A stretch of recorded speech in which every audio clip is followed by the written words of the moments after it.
another a-hole for refusing to pay for my stepdaughter's wedding.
Check.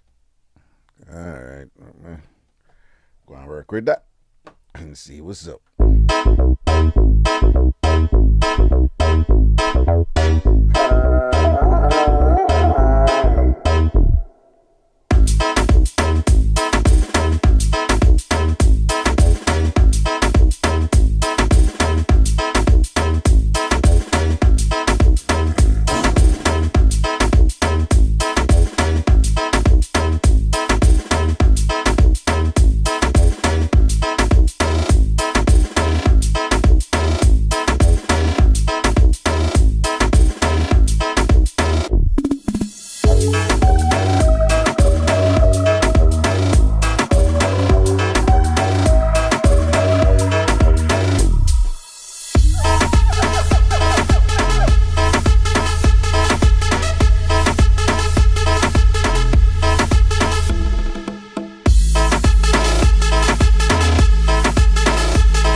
Your body. Once a big respect to all of the people that move up on the Ragashanti page on Facebook, large up on yourself proper.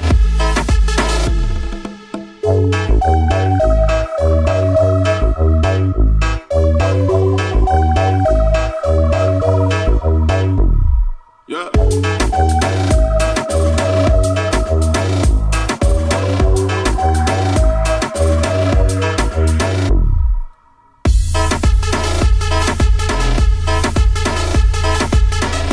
respect to all who are sending on them congratulations. Same way. What you say, Father God, to Brazil, in the place outside of Sao Paulo in Brazil, as you say, in the place, large up. Go and sip some of my ginger tea while the people them forward.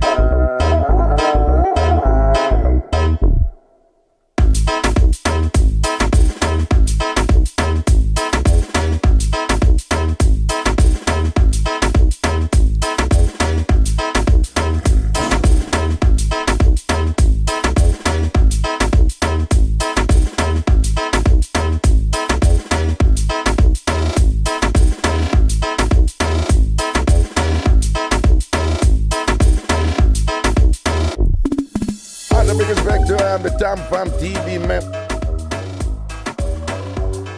Nah, hear me.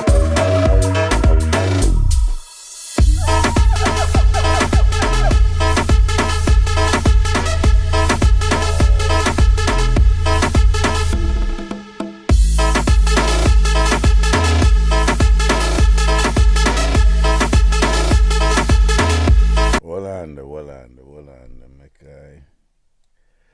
Check. Hold on, hear me. Yo, is it taking every minute? Like it. Check. Check. Check.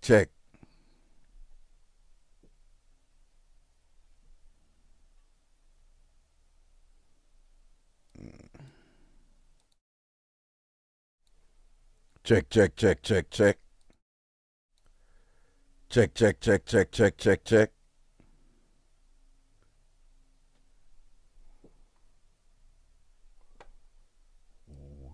would this thing?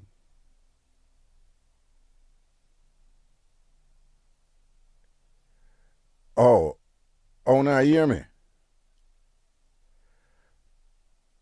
But some people I said them now hear. Not chicken back a year, millicent a year. My mic low, them say my mic. Check. So I'm gonna send the thing them through that mixer here, you know. I tell you, be a problem. I have to go figure out something else. But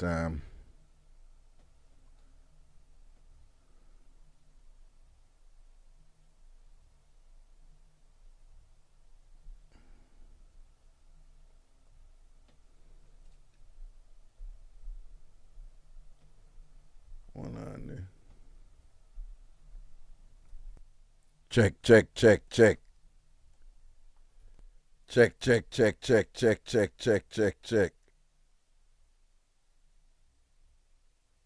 Oh, my son now.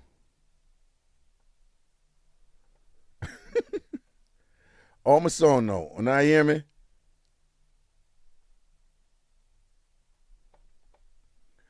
Hold on there.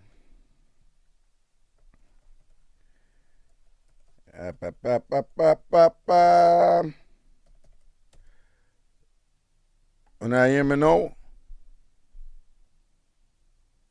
Alright, some people that say my sound fine. Let me see what them must hear. Mikisha says she hear me. Haley says she hear me. Andrea Bruce say loud and clear. God say my hear me loud and them say it was low. So it's fine now, right? It good now. I think the compression did a... Yeah, I think the compression with the dip on it did a... Write a figure on the check. Yo, somebody post and say, all who now hear an iPhone them I use.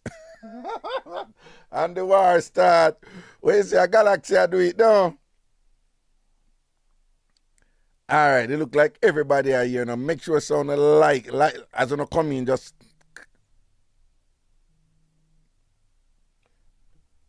Craig time the show start, you know, me can. Hello, Craig time the show start, you know. No mic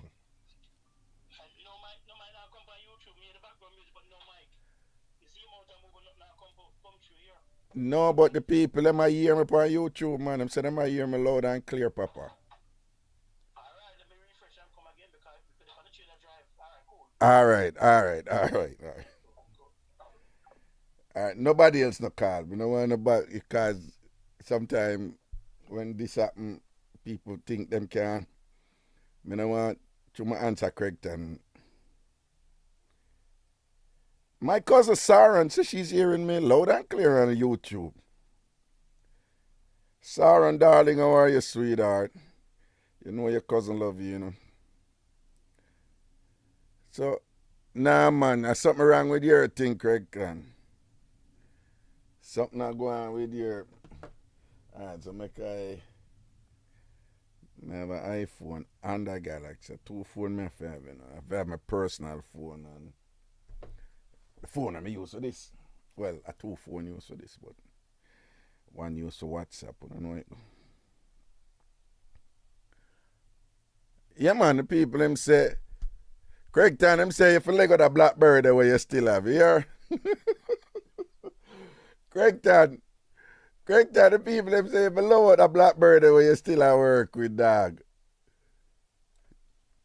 See the Gina say she tonnets and no sound. Yo, man, I'm confused, man. Oh. Tonnet, you not hear me? Well, if she not hear me, or she gonna hear me, I ask if she not hear me. Duh. Well, everybody said in my ear, so. Marva Fullerton, be patient. So be patient, okay? All right? Behave yourself. We have to make sure say some of the logistics them taken care of first before we so-called start at up the thing where you say and whatever, all right? Okay, I can turn off this caps thing over here. So. Facebook just do them one thing and just kind of shift up your thing sometime. All right, everybody, most people say them a year. Yeah? Yo, Craigton, Sonia say if you dash for your blue phone, BLU, that blue phone there. Oh, only on one side of the earphone when I talk. Oh.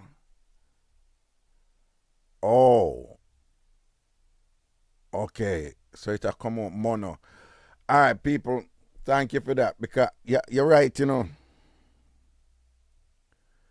TGF, the Gordon family, you're right. Because my sister did the signal only come out. Well, me I see stereo signal, yes, but somehow, hold on there. Let me see if cause me I see stereo signal, yes, so like on my side, but somehow when it reach over there, so it'll give it to a mono, which mean one side. Let me try one thing now and see if let me see. Check. Wait a check.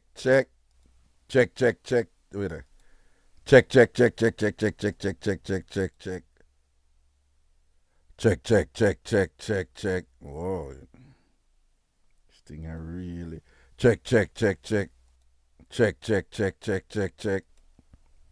Check. Yeah, it really a come out in a mono. Somehow no not gonna pick it. But if you have an headphone, it go you understand what I say. It only come through one side. But work with me for now. Oh God. We'll try to fix this after. Put a different mixer here. Because this one is too. I just need something simple for run. We need a simple mixer.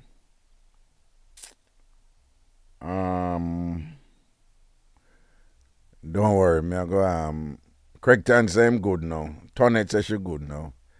I don't know. We've been on a time to go. That's why, you know, it's when you do them thing alone. Kind of tricky, you know, because everything okay on my side, but when you do them something and where you and only on your side, you have to pray, you know. You have to pray, I will go out there. So that's why I have to call Jimmy or Cross or somebody and say, may I test this way I hear? And I say, me I hear this, and then we say, no, I'm not hear so and so, you know, whatever. People, big up on yourself, big up on yourself, big up on yourself, big up on yourself. Ginger tea I do it. Ginger tea are the thing, you know. Jennifer Bless said, I've been hearing clearly from the beginning. Hello. Big up yourself, Jennifer. Everything is everything, all right? And you're Jennifer spelled with a G.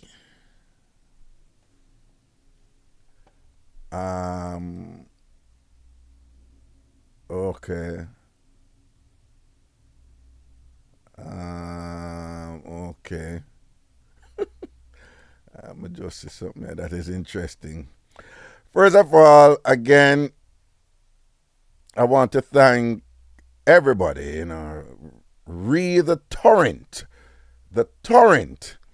of congratulations that are coming in, and they keep coming in. I want to thank everybody who has taken the time to send me a little congrats.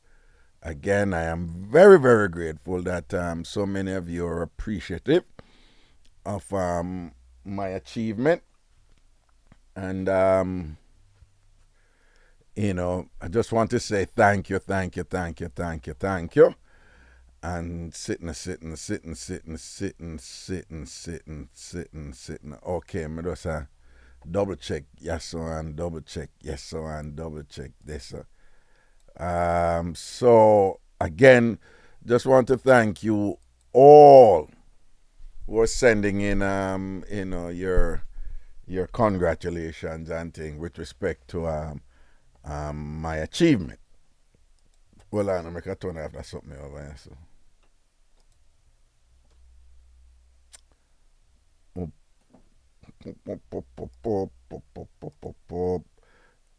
Check. See the beer stereo go out, you know, but for some reason. See the stream. The 2 channel M stereo. Someone don't know how. Check. Well, it'll go out now. In a both side. So I'm supposed to hear it in a both side on the headphone now, you know. People, don't ask me what I did.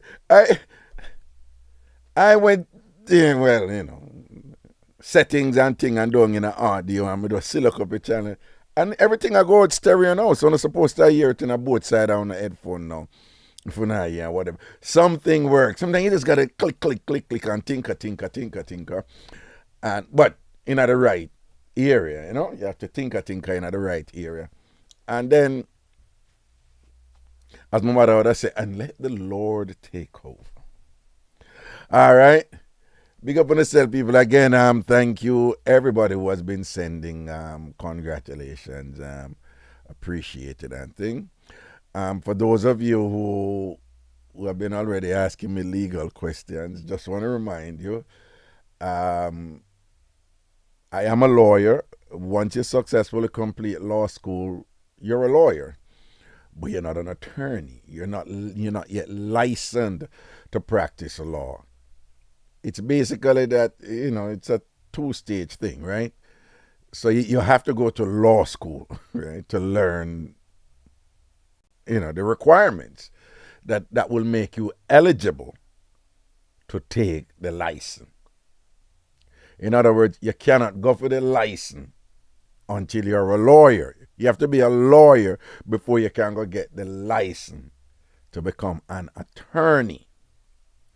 Now, a lot of people, they don't want to be an attorney. They don't want to practice law, but they use their law degree. There's all kinds of thousands and thousands of jobs out there for people who are just lawyers. They don't need to have to be an attorney. If you're a professor of law, you don't have to have a law license in the jurisdiction that you're teaching. You can teach in any state in the United States. I'm just giving an example, right? You could teach in any state in the United States, right? With, you know, with your credentials that qualifies you to teach. But when you're teaching, you are not practicing law, right? You have some positions in NGO, non-governmental organizations that require a law degree. But, you know, they require a law degree, you to have a law degree or to be a lawyer. but they don't require you to be an attorney, right? But if you want to practice the law in whatever jurisdiction you're going to, you have to be admitted to the bar. And to be admitted to the bar, you have to fulfill all the requirements of that particular jurisdiction, including pass the bar exam for that jurisdiction. And then you'll become an attorney. Right? So,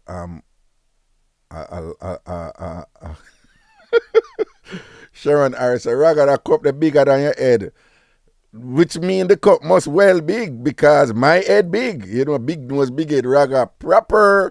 But anyway, so for those of you already asking me legal questions and so forth,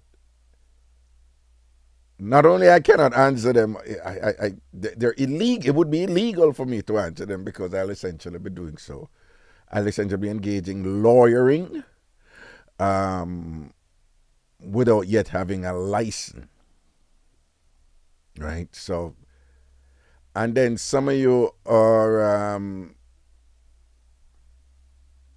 you ask me questions that, to be like I was explaining in the last show on Wednesday, and I'll just briefly explain it again.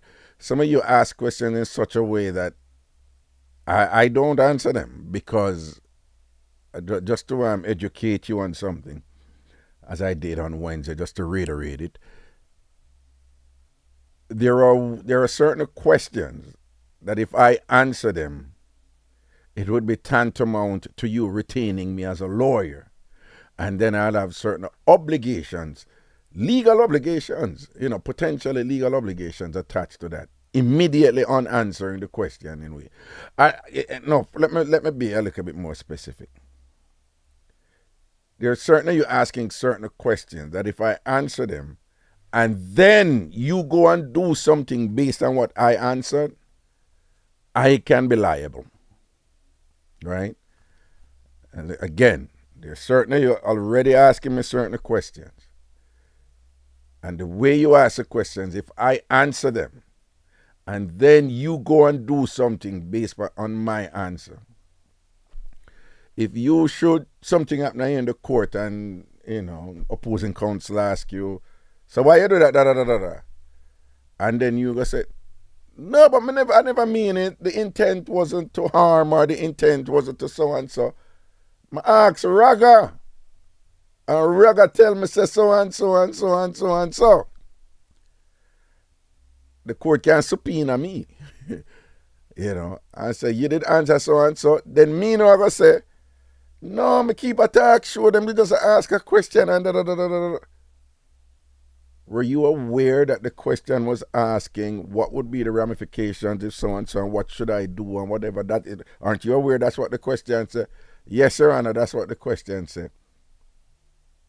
Then are you aware that the question was seeking legal expertise, qualified legal response? Well, yeah, but it just answer somebody who can. No. You were answering in the capacity of a legal expert.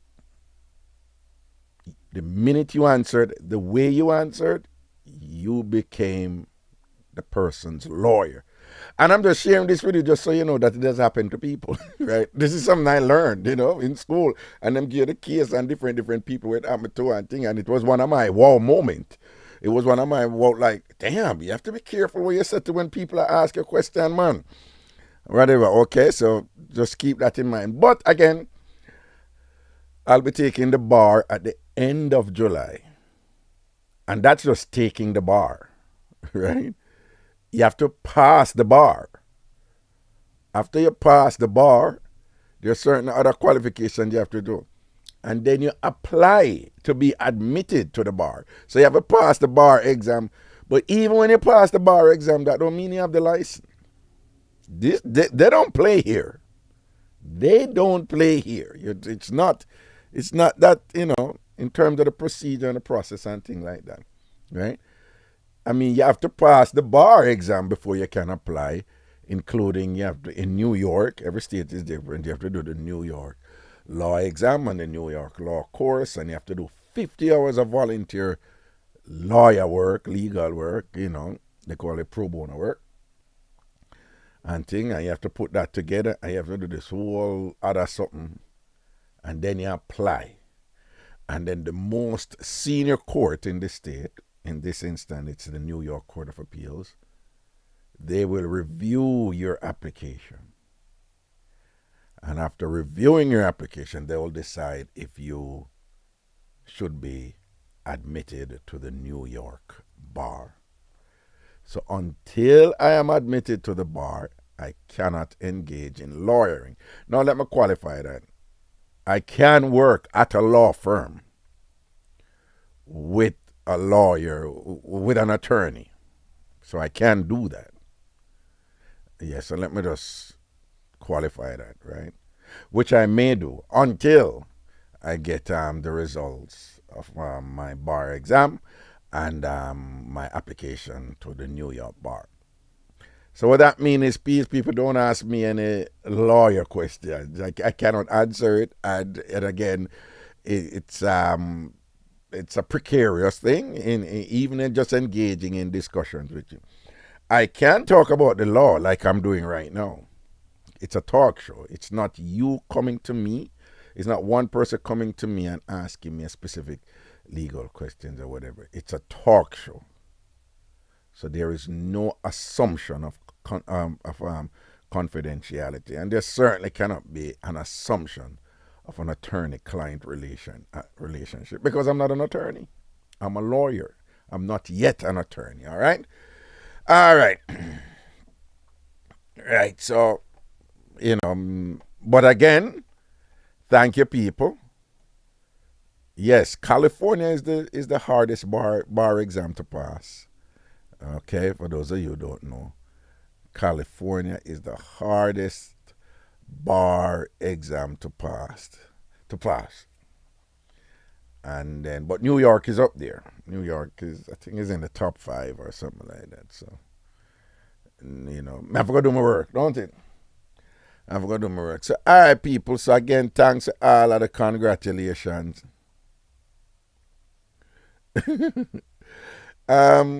Kelsey, I don't know your name pronounced, or Kelsey. Thank you for that confidence. Huh? Paulette and Raga, you couldn't have chosen a better option. This one really fits your blessings. Thank you. Y'all are being so kind. I'm taking the New York bar. I live in New York City. And,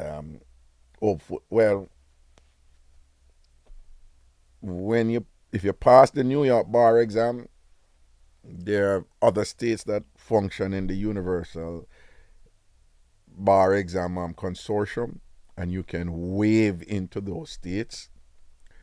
And I think those states include New Jersey, they include Connecticut, they include Mass, and I'm just identifying those names because I know a lot of Jamaicans live in those states.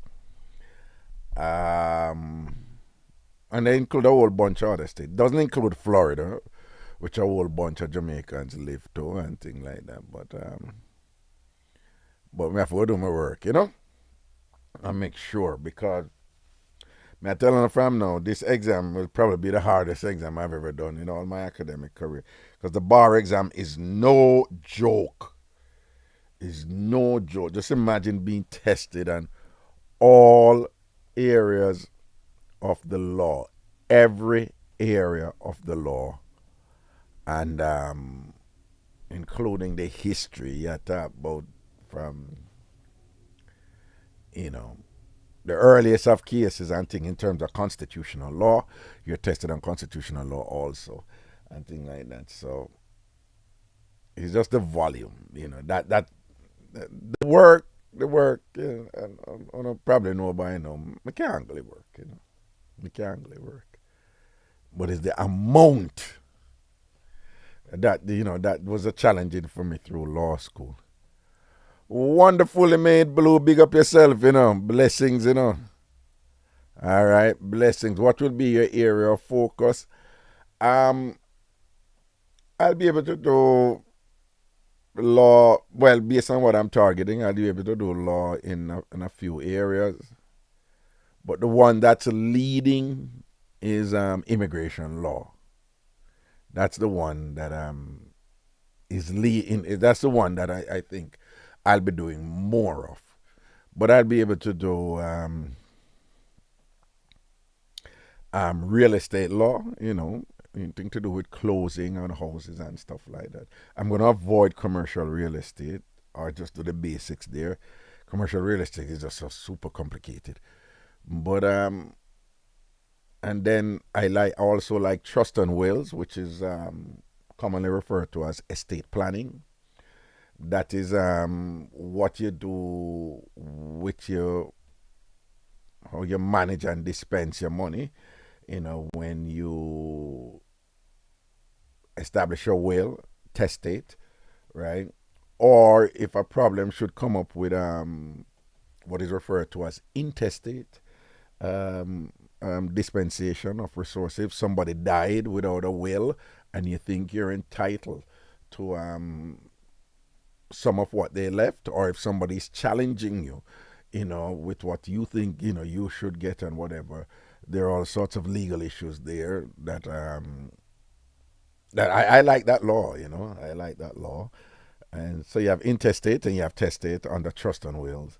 And of course you have trust, which is a big thing now in terms of the different things that you can do with a trust, even while you're alive, for when you pass and while you're alive, you have revocable and irrevocable trust and different, whatever. But as time goes on, I'll explain some of those things. But the big kahuna for me, I think, is likely going to be immigration. I love immigration law. I enjoyed it in law school. And I'm going to be running a business, so, I would have no problem telling people, no, I have to be paid. But at the same time, while doing that, it's going to be gratifying for me to know that the business that I'm running, and I'm getting paid, and I'm getting paid and supporting my family and fulfilling the goals that I want to do for my children and so forth. But it's going to be good to know that I'm also helping people in an area that means a lot for us, right? As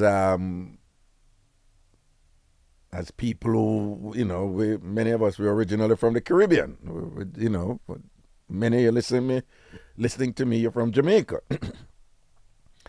And even if you're not from Jamaica, you have relatives and,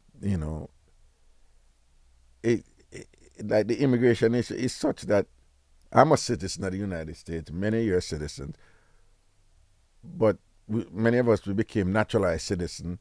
But even the ones who were born here, they have relatives. They have some relative in some way, who had to deal with immigration matters in some way, right? So the immigration issue is a very real part of the Caribbean experience here in the United States. And it has long been the case. So again, even for people who have relatives from the Caribbean, who were born here but have relatives from the Caribbean or other countries and things like that, the immigration issue is always present in some way with one of our relatives and so forth.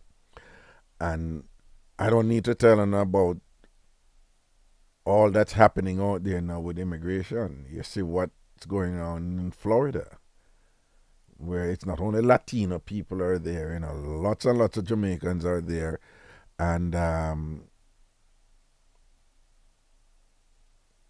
though I can't speak broadly, but people have got through it, and these people are getting crazy. They're making laws that you cannot be driving with somebody who is undocumented. You cannot drive. If police stop you, one time, God, if somebody in your vehicle in a flight and them undocumented, that have nothing to do with you. No, you are driving with somebody undocumented and thing. You're liable in Florida, so there's a lot going on there that a fearless person like myself, can step up in a court and defend who for defend and thing and see, boom, boom, boom, Your Honor, this is unconstitutional and whatever, bam, bam, bam, bam, bam. And argue can no ragga can open him mouth. You understand? And you know ragga not afraid of people, right? Right? So you would probably right. Me I write somebody if you have something like this because when you go out there and defend my people and defend my client and whatever and thing like that. And I'm a citizen, but me love call myself an immigrant citizen, I own that, It's an immigrant citizen. I own that. Because I'm a citizen, but we love Jamaica still, don't. And them have a style, listen, them why you calling yourself African American? Why you calling yourself, Jamaican American? Why you're American, and I'm like, people, I'm careful what I'm saying, because I'm not here. People them tell we that,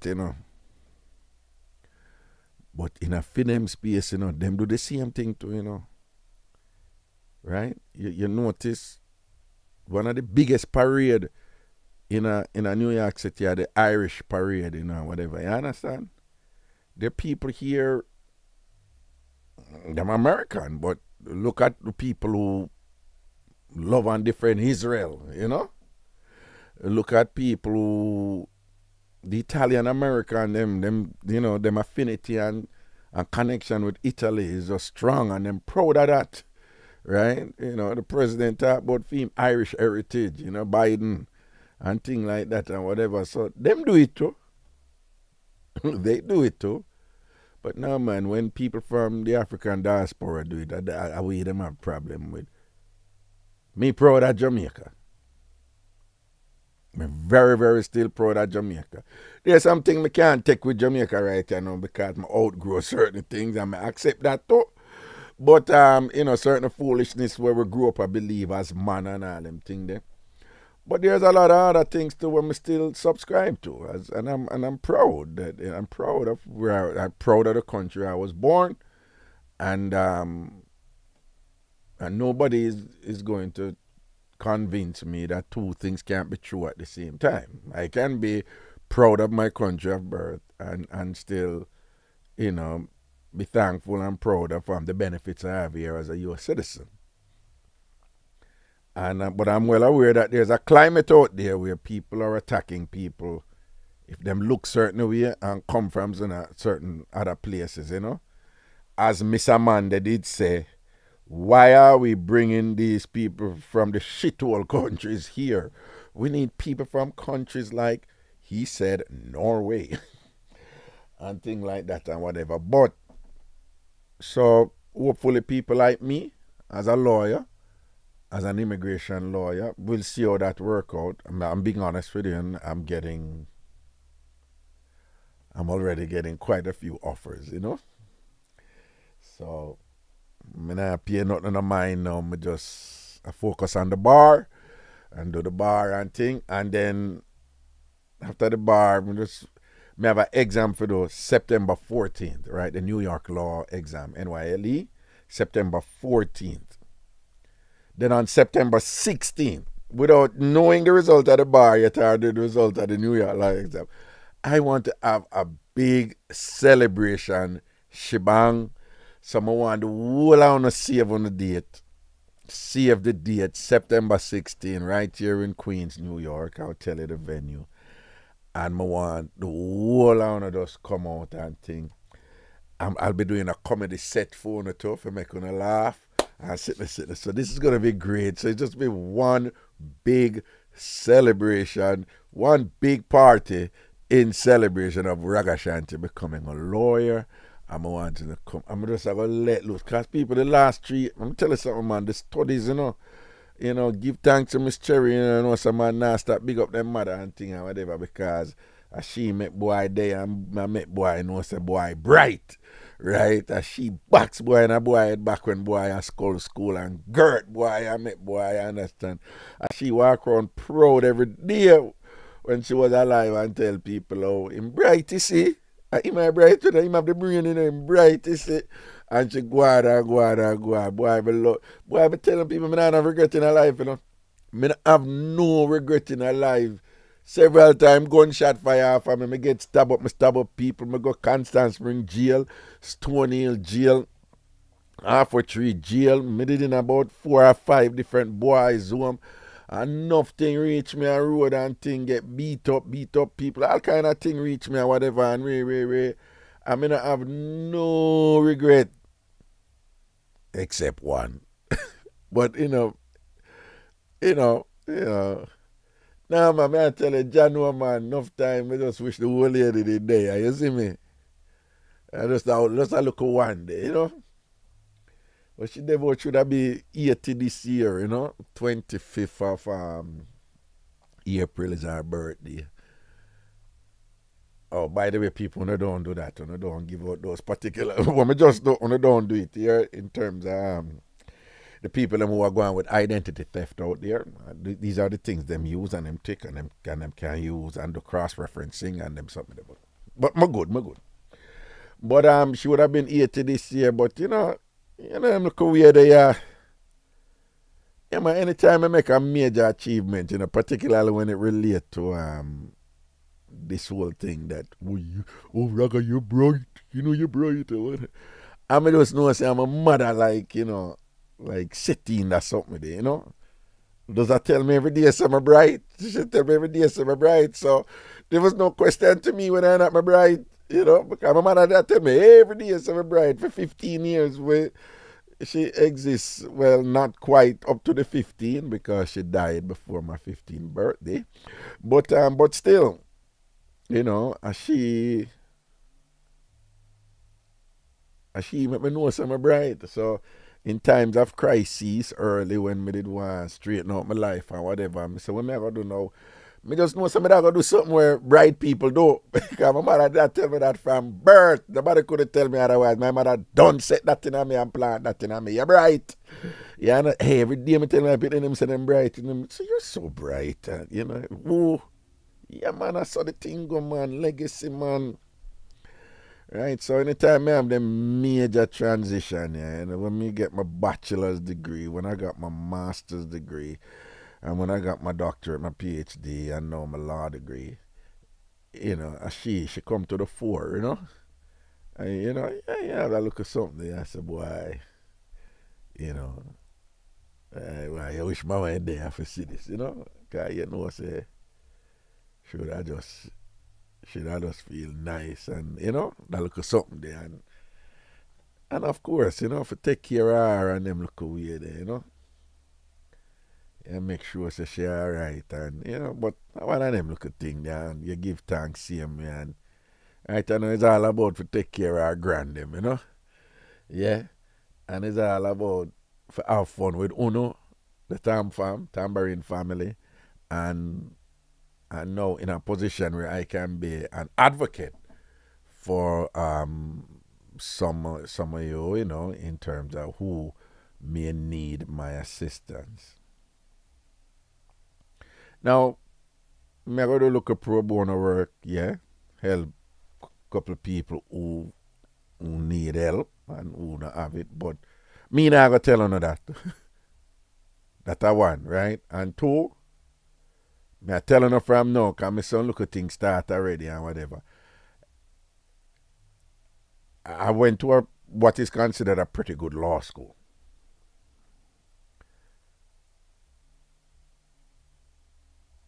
And part of the cost where they have to go in on loans, it exceeds $330,000. Hello? Now, there's some benefits from going to that law school that I'm already realizing. It's already coming at me. And I'm like, wow, you want to pay me that? And whatever. But, some of them want to go work 80 hours a week. Nope, not at this stage of my life. Not happening. I'd rather go for my own. But anyway, that's a different story. So one of the benefits of, there's some benefits or whatever. But try and know the people, them have to get back their money. Right? So, and then me never do it for the title. Me never do it for the work and say let me do it so that me can work and to be appropriately compensated. So I see some little movements that come at me already, and boy, Raga, some man on them big you up in there. You said it to you, them a big you up, and not just a big you up effusively. You're like, you wait for it. So you want to say, Raga, you are a person that go help me, I know with this, you know, because I'm in a amp, so and so. I get it. I know it's out there, but at the same time, no business survive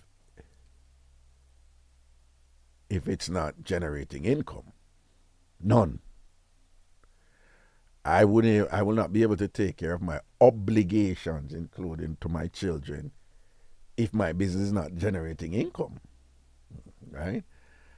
And that is the primary reason why I do it, and also to set an example for my children, yeah, so that they know that that their options are widened, and you know, them that, you know, to set an example. Hey, you can become a lawyer too, and if not a lawyer, an engineer or whatever, this and that, whatever. But you can, you know, go to a school for a professional degree, and then and you too can graduate. You know, so that's part of why I did what I did. But I just want to make myself clear, right? That I didn't do this, you know, to do 100% public service. That's, you know, that's not it, all right? It's a business. All right. Here we're going to kick off a thing with one video in India, all right? I want to watch a video. I want to tell me what I think.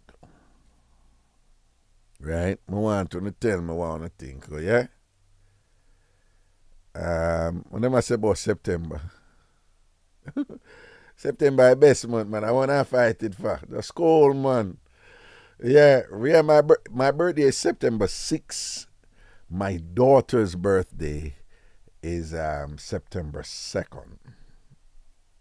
My last child, my only daughter, right? I mean, when she born for my birthday, say, you know, goody roll out early and thing. But so September is special for me, you know.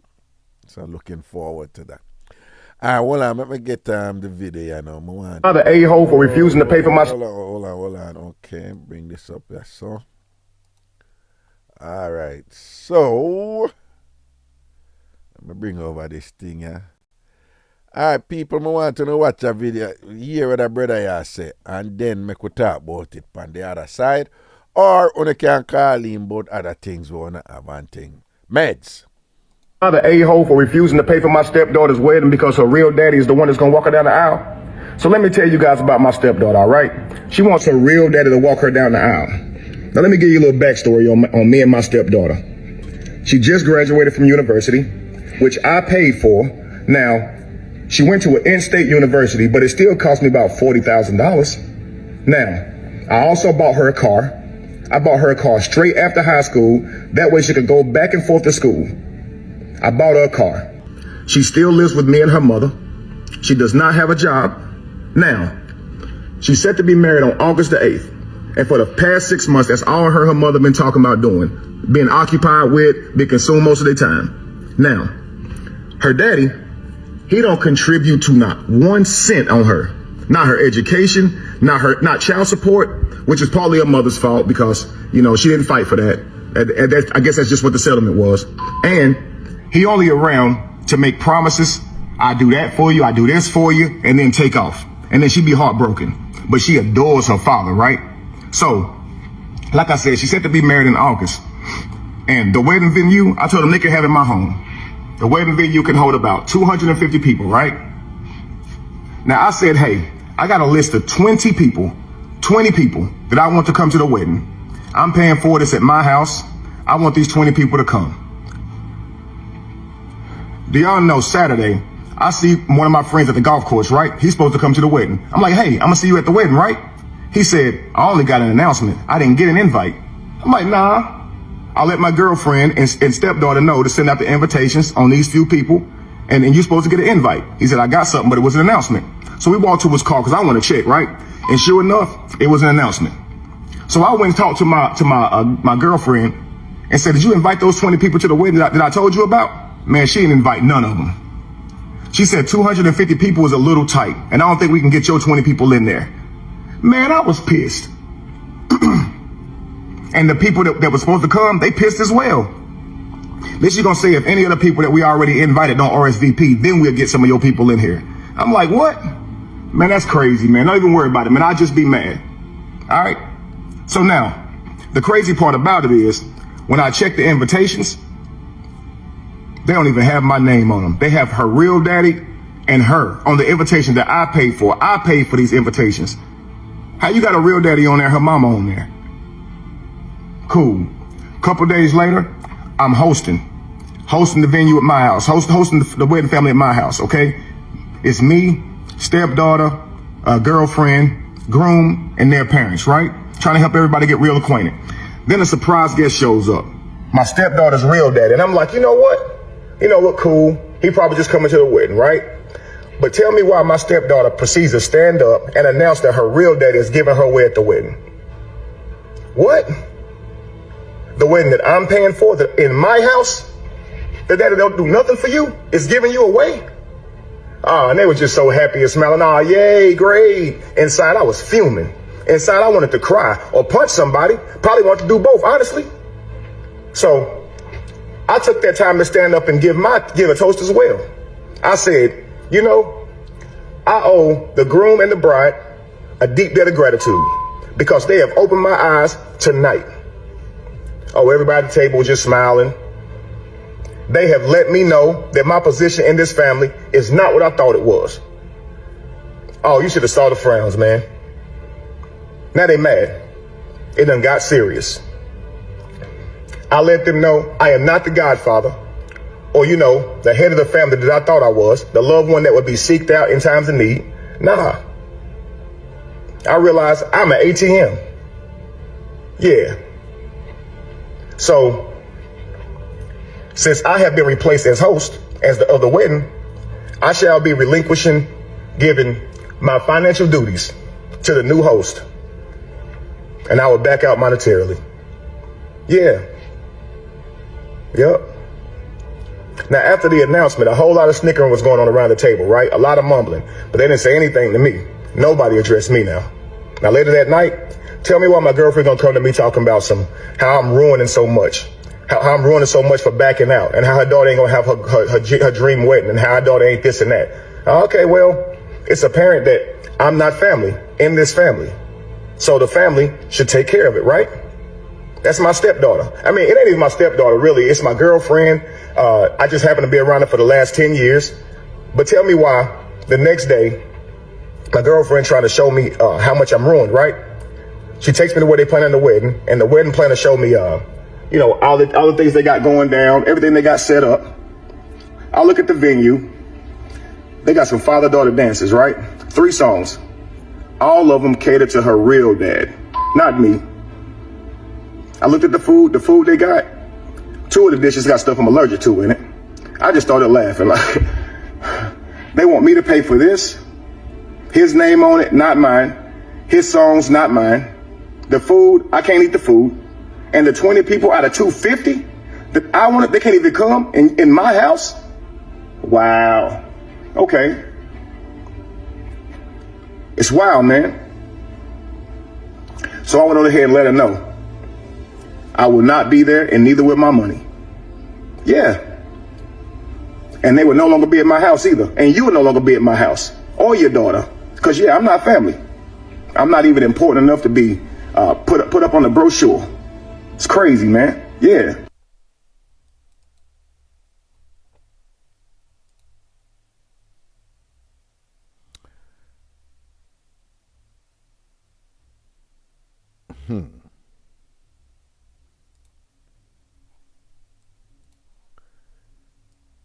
So, the things we deal with Panda Show, yeah, as you all know now, you know, and them everyday important family thing and relationship issues and things. Those are the, you know, the things that we strive to address on the show, you know. And this one presents an interesting scenario here, you know. And I'm interested to hear what you all think about it. Yep. The number is 646-880-9161. 646-880-9161 if you're calling from the United States or Canada. Or anywhere you want to call from with, but just know say you call within the US and the costs associated therein. The WhatsApp number is 929-400-1249. 929-400-1249. 929-400-1249. So, you know, the man himself for the last 10 years I am like the father, and it sounds to me that he's a responsible man, you know, who took on the role and doing what he's supposed to do. But you know that look at something there, and the daughter love her father. But when I say that the father, no, if I be the father, him just make one heap of promise and don't ever to fulfill the promise then. But you know that's something there, you know. And the daughter love her father, it's a pity love, you know, love her father. She still love her father now what going. The mother apparently, we don't know. We just can't speculate. But there is something going on there with the mother and thing or whatever. In terms of how she see the father, or if she go along with how the daughter see the father. But it just sounds like the gentleman here that's come to this. Him say it. It's like, yo, I'm just an ATM. And it just sound like even if them want to do certain things, them don't even involve him in the decision, them or talk to him or engage him or whatever. Them don't even give him the respect, they don't.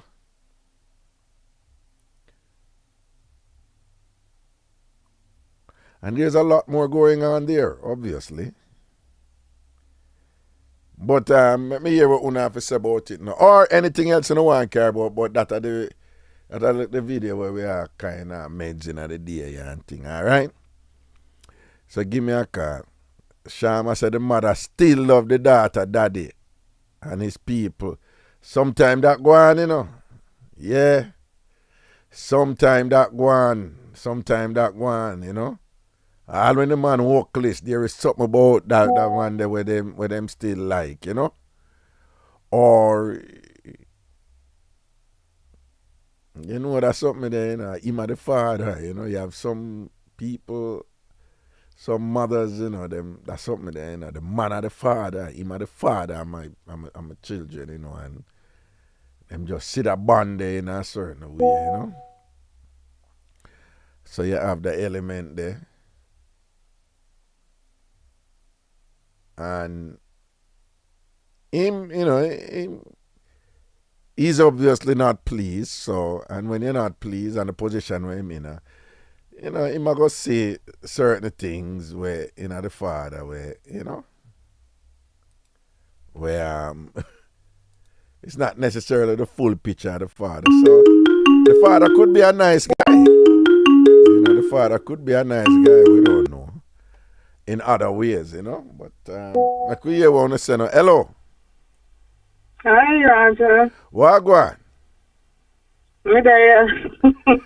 How are you? You must be Jamaican. Medea. And listen to this. I left Jamaica like 30-something years ago. And that's still in you know. That is signature Jamaican, you know. Medea. Wagwan. Medea. You know what my daughter told me? After 20, you don't pick up the American language. You still stay with your Jamaican language.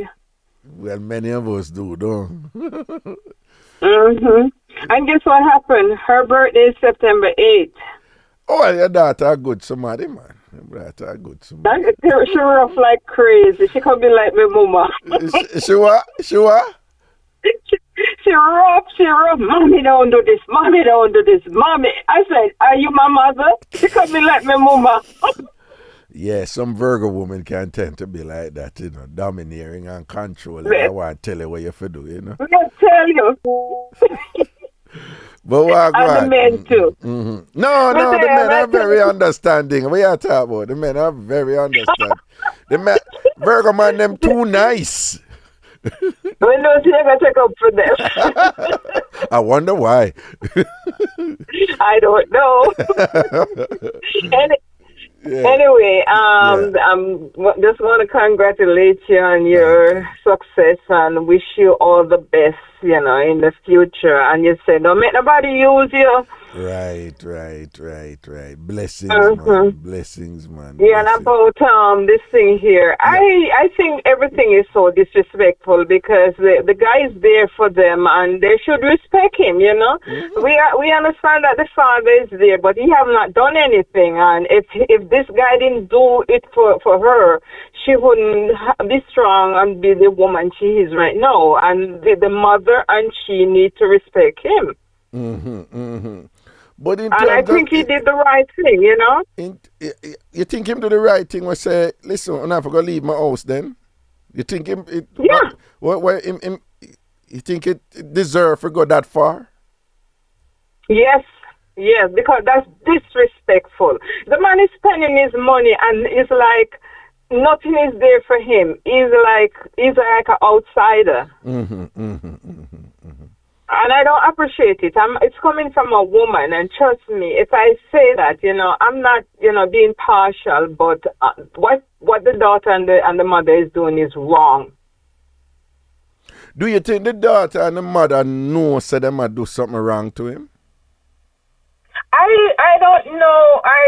I'm thinking that if the father must be coming in and say, oh, you know, I'm the dad and that's my place. We understand he's a father and he has a place there, but his place is not in the front. His place will be at the back.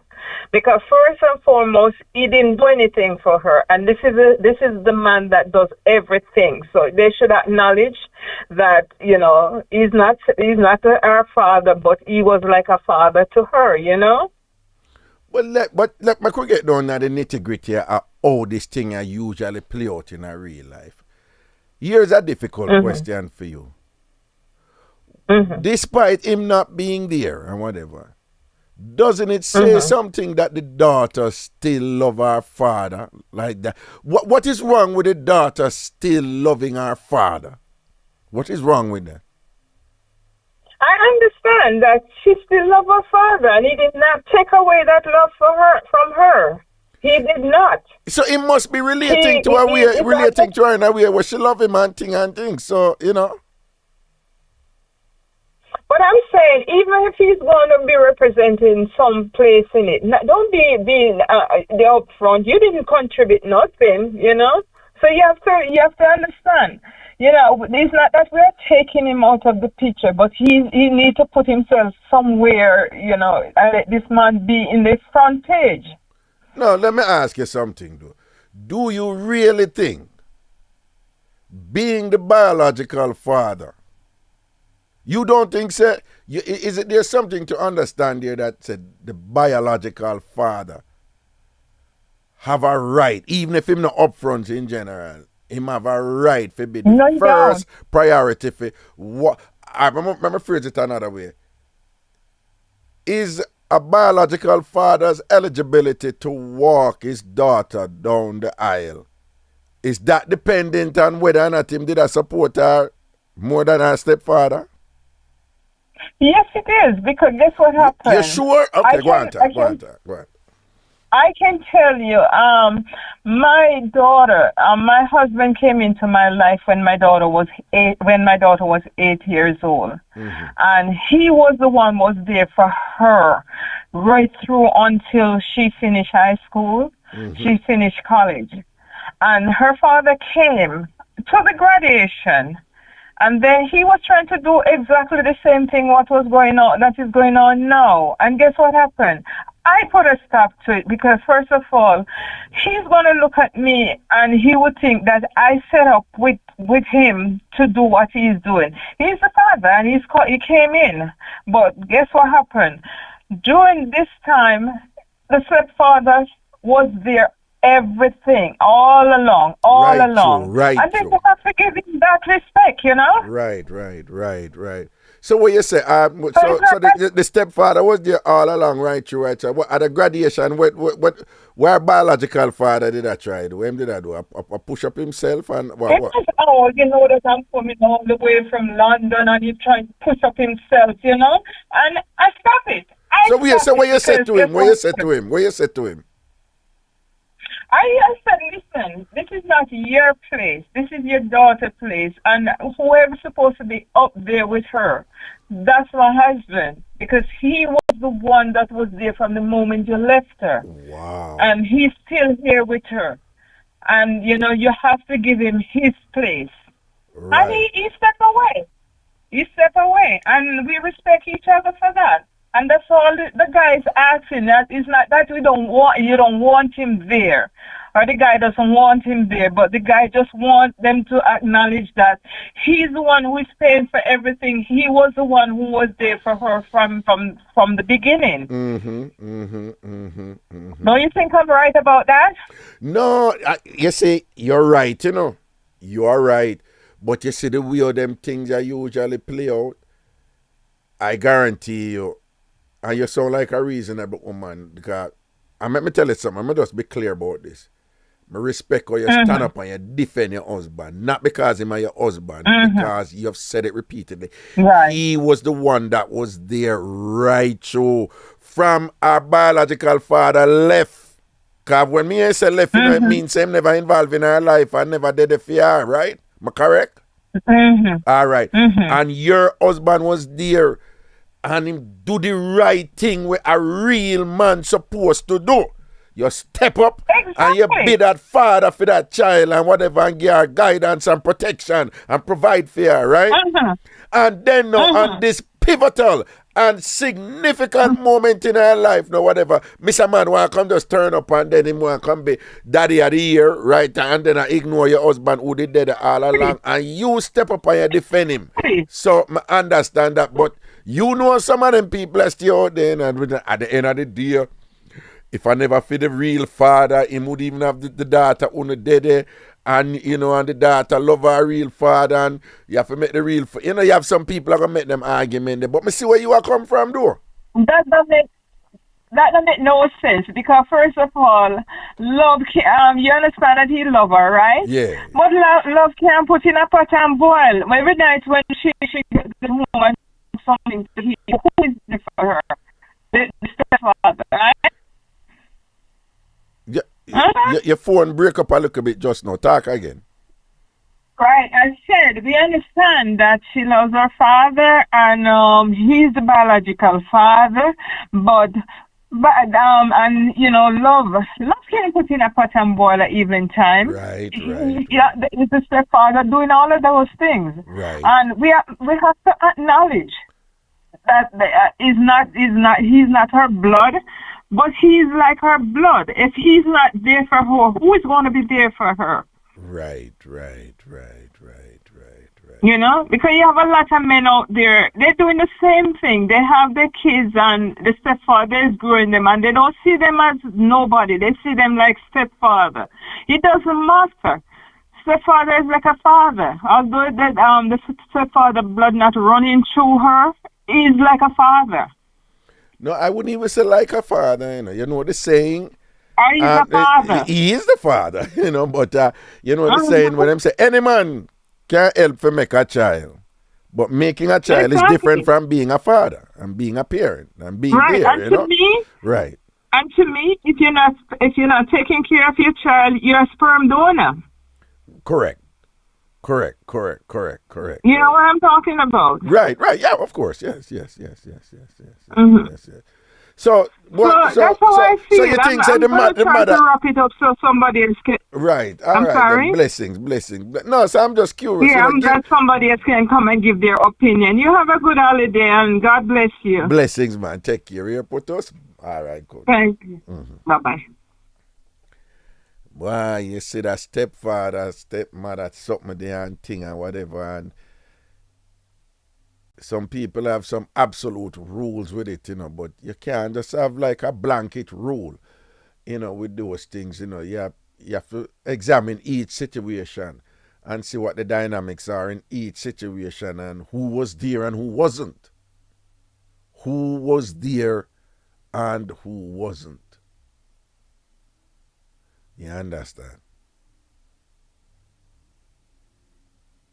But I love how what she said, her husband did it for her daughter, from him left her, from the father left the daughter when the daughter was 8. And the husband did it. Provide for the daughter. Him did it as father for the daughter. And then when the daughter graduated now, something good happened for the daughter. The biological father roll in from England and want to assert himself, as father. And she check him. Like him say, no, I want to know, she never run him or nothing, or say nothing, Yeah, you can, whatever. But in this particular instance here, when she graduate, you can't just come just take over so and say you're pooper. And expect to get certain ratings and things, and she just make him know that. The thing can't work so. And the thing with some of them things, as in the case with wedding now and in this case graduation and thing, is like, even if the father never deb out and say, them want to come show them face. In these instances, it's interesting when them want to come show them face when something good happen for the child, But them never feel motivated for just come show them face, for turn up back and thing and whatever, when they could have, You understand what I'm saying? When you see them turn up, when something good are going for the child, when them gone in the NBA or gone, get one big contract or them turn celebrity or them a graduate from college or whatever, when they turn up, the question often there for me is, I know in your mind you turn up to come share in this experience. And in your mind, well, I just want to, I'm the father, so you just want whatever. But that implies that you could have turned up some other time before. You could have just turned up for turn up's sake. You're the father. Just turn up. Why you never turn up then?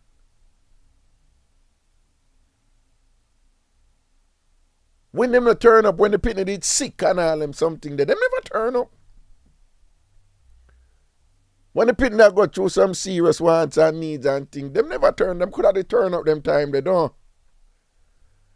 But very often with them something, them want to turn up when a special, significant occasion are going for the child, and them want to assert themselves and want to say, yeah, well, I'm me for do this, And want to leave and say, yeah, then I me carry my daughter down the aisle and whatever this. You never did that for your daughter at all, But how we reconcile this now when the child I say, this is what I want, this is what is going to make me happy, how you reconcile that? Because that becomes difficult, It's the daughter's wedding, right? And the mother can provide an input. But if it's even as uncomfortable as it may look and as not grateful as it may look, do you just supersede the daughter's wishes in terms of what the daughter has determined, needs to happen to make her enjoy her event? It can get a little bit tricky this, so, 646-880-9161. 646-880-9161. You see, hey, you see, sham, for those of you who don't know, you know, sham is no nonsense, you know, sham no ramp, you know. Sham said, I would never want a stay away dad, aka deadbeat dad, to turn up to any, she put these in caps, any functions of my child. Nope, you're not invited. People, you have to be there, you know. You can't just, a race can't run and you just come at the finish line and want, you just come at the finish line and want to run through the tape. At the time the race I run long time. And you want to just come at the finish line and run through the tape. That the time the race I run long time. That the time spikes are buy for the race. Picnic a train for the race. Clothes are buy for the picnic and picnic run some other race and thing, you know, when them a train and you did it with them and them something there and whatever and the picnic a train and a practice and all these things and whatever. And then on the big race now, somebody else will just turn up and run through the finish line too. No, it kind of rough. It kind of rough, but it again, it's not that simple, though. Because over the years, I've known of many situations. Because you listen to this man, you know, he's hurt. Him not ball or anything, cause him G, you know. But youngster. But you cannot tell, so the man hurt, and not only is he hurt, him hurt over and over and over again when the man go through the different differences. Like them just pile on and thing and whatever. And even if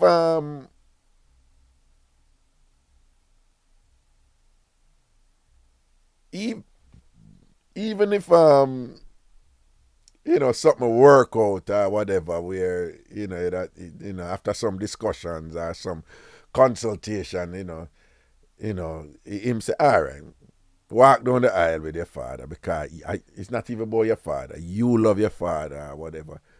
Just the other things them were going, you know, we pile up, you know. The other things them were going and all, you know.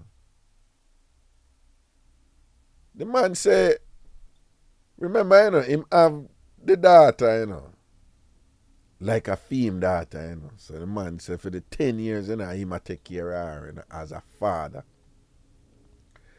And Mark, you know, with them, something, you know, sometimes you hear some other side of the story and you're frightened. But anyway, we are going the way he say. He might take care of her all this time, you know. The man say him have, you know, 20 guests out of 250. And then I'm going to tell you, boy, the guest list tight, you know. So if anybody else not come, we can squeeze in one of your guests. That is insulting. Good afternoon, caller. What's up? Good afternoon. How are you? I am great. I am great. Okay, so I'm at work, so I'm thinking a call. Okay. I have two questions. Yeah. I know you guys are talking about the dad. Yeah. But nobody said anything about the mom. Remember, the dad couldn't come in the picture unless the mom allowed him to. That's one. Because where was he all this time? Right. That's one. Right. Two, at the end of the day, neither mother and daughter respect the stepdad. Okay. There was no respect there. Because if somebody was so loyal to me, love me this much to see me through all those years, and then now I'm getting married. And I choose to go find a deadbeat from way around the corner and put him front and center and didn't sit down and have a conversation with a person who take care of me and say, well, A, B, C, Y, Z. And then this happens. Still, mom and daughter. So to go to your first point though, so you're saying you seem to be saying that the mother is enabling this with the biological father. Yeah. Would you go as far as to say Charm, a long time TamFam, she said she believed that the mother the mother's love really lies with the daughter's father, which very often is the case in real life, you know. Would you think that is a possibility also? Yes. Okay. And then that would mean that the stepfather, he was just a placeholder then. He was just a complete and totally, like you said, ATM. ATM. Okay. So the only time they wanted to show up is when the money time to put up. And the next thing is this. Now you decide to put your dad in the picture and up front. At what point do you sit your stepdad down and have a conversation with him? Exactly. To let him know what's going to happen. Exactly. Nah. So the stepdad is paid. The stepdad appear for the wedding. The stepdad appear for the venue, the food and everything and whatever. And you don't even have him name mentioned upon the wedding. So that's just deep right there, so you know that's rough right there. That's disrespect on every level. Sorry, it is. Mm-hmm. My girlfriend was getting married. Her dad was in her life like he was supposed to. Mm-hmm.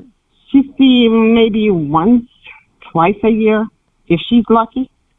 Mm-hmm. When she finished college and she decided to get married, and she invited him, but her stepdad and her uncle was the one who seen her through everything, because he was on drugs, so he used to dip in and dip out. Okay, that is the biological father was on drugs, so he used to dip in and dip out. Mm-hmm. Okay, right. And he, at the time when she was getting married, he was clean, and she decided to include him into it. Mm-hmm. He never get to walk her down the aisle. He get to sit in like a guest and watch. Okay. Because she said that's where he belongs. Okay, because of the stepfather, they did it right through. Right through, and her uncle and her stepdad both walk her down. Oh. So my thing is, if the mom, the wife, had any kind of feelings for their husband and the stepdad, right, they would have said, well, both of y'all can do it. Instead of taking him and put him to the back burner. Nah. Okay. He was just a cash spot to them. Wow. And it sounds like them did not go around him deliberately, because there was like an agreement for say, put in the 20 people who him invite. I remember 250 people, you know. So them I get 230, you know. So when him and for him, I talked to a friend, and I say, who's supposed to be one of the 20. And the friend, and I say, yeah man, so I'm not going to see her the wedding. And the friend said, no, I'm not getting an invitation. It was just an announcement. And then when you go to her now, the wife are going to say, you know, I remember I said, him have to ask now, you know. And the wife are going to say, no, we can't. It's tight, you know, we couldn't get in the 20 where you are asked right now. But if anybody said them nah come, we will put him on. It's not even about him in any way, you know? But listen, isn't that like sleeping with the enemy? What you mean? In his case? This is his wife. Yeah. This is his better off. Right. This is somebody that he went and said, for better or worse.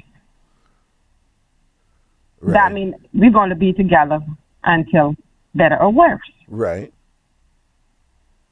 Doesn't that mean she's supposed to have his back? Well, that's what it should mean, you know. Some people just go through that like a rite of passage, you know, forget what them want. Not necessarily mean them. So at this point, if I was dying and I needed a limb, and it was between me and your ex, my ass would have been grass. Yeah. Because that's what it sounds like. And I saw me look upon them, some of the two, you know, when some people say, but Ray, I say, no, what does it mean? What does it signify, you know? If this thing I did more serious, you know? And things like that. Sometimes it's not the slap, it's what the slap is about. Right. And this was a straight slap. And I think, you know, there is room there for the mother to have taken the lead and said, you know, and Big Chuck official remind me, they weren't married. It's his girlfriend for 10 years. Okay. Wait, you think that is important? that they're not married guy is, that is his girlfriend for 10 years. You think that is significant? That no, you're just boyfriend. You're not a rights here. If you want to spend your money, you spend your money, but you're just a boyfriend. You know, you're not a right, so you're not a husband, right? You think that is significant? No. No. I'm sorry, but no. No. Because at the end of the day, you still look at him like he's an ATM. Yeah, but I'm saying, I don't think I'm so. saying, what if somebody argue?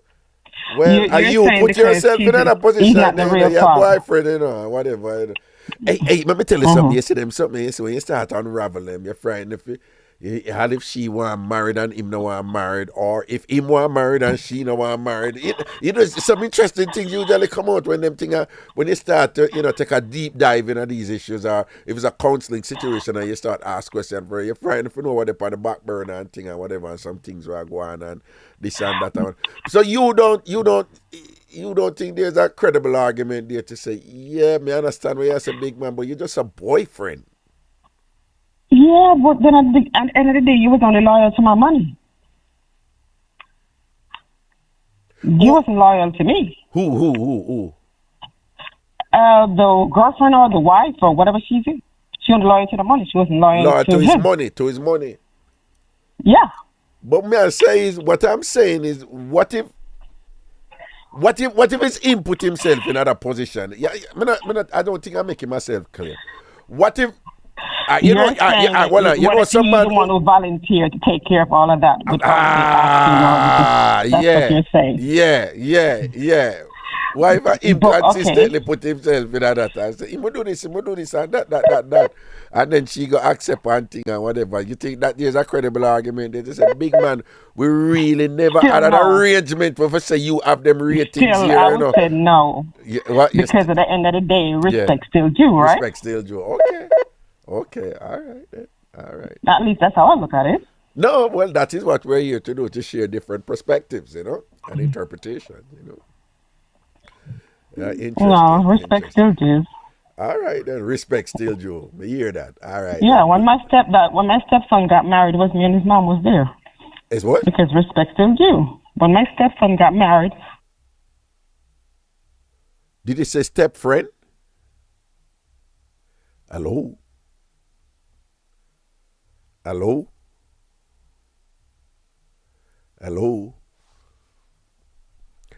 something happened with that call.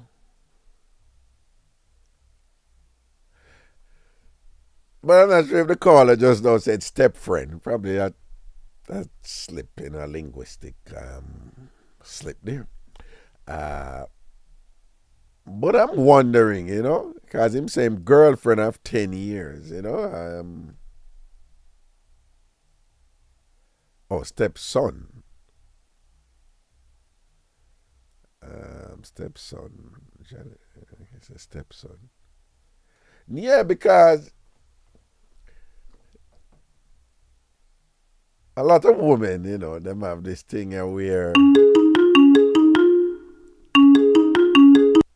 Wait 1 second. Hello.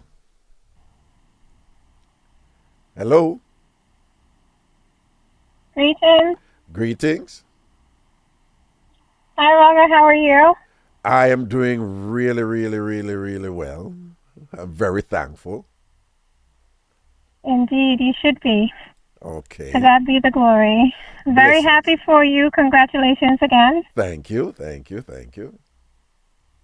Yes, but I want to I'm calling on this topic. My blood is boiling because I feel for this man. I feel for him and I don't feel for him because, let me just say first and foremost, hello? Yeah. Mm-hmm. Yeah, let me just say first and foremost, this reeks ungrateful, right? Right. But for it to get to this level, there had to be some a history of disrespect that this man has been overlooking. For it to get this blatant, right? It just seems as if there's a history there that he was just not paying attention to. Just never just so happened out of the blue, so you know. right? No, Like I saw them stay. I sir, saw the no. mother and the daughter been a juggler, and he's been essentially enabling it and things like that. Naive, exactly. Absolutely, I agree. This is just wow. Now I see why men are reluctant in taking up women with kids. You know what I mean? It's just like you just never know what you're going to get at the end of the day. Right. This is unbelievable.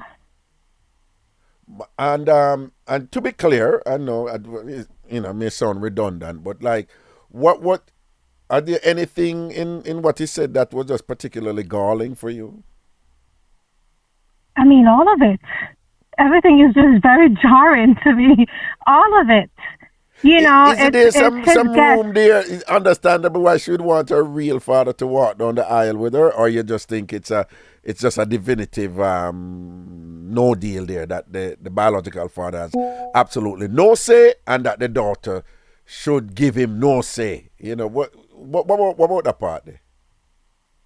That, I mean, for me, I put myself in that situation coming from the daughter's perspective. Yeah. I feel like she never had any respect for this man whatsoever. Okay. You know, it seems as if she had the same level of respect or lack thereof like the mother did. The mother just used him for the purpose he served, which was his money. And she treated him as such, too. She didn't really have any regard for him whatsoever. Because for me, I have my stepdad. Once upon a time, I didn't have my father in my life.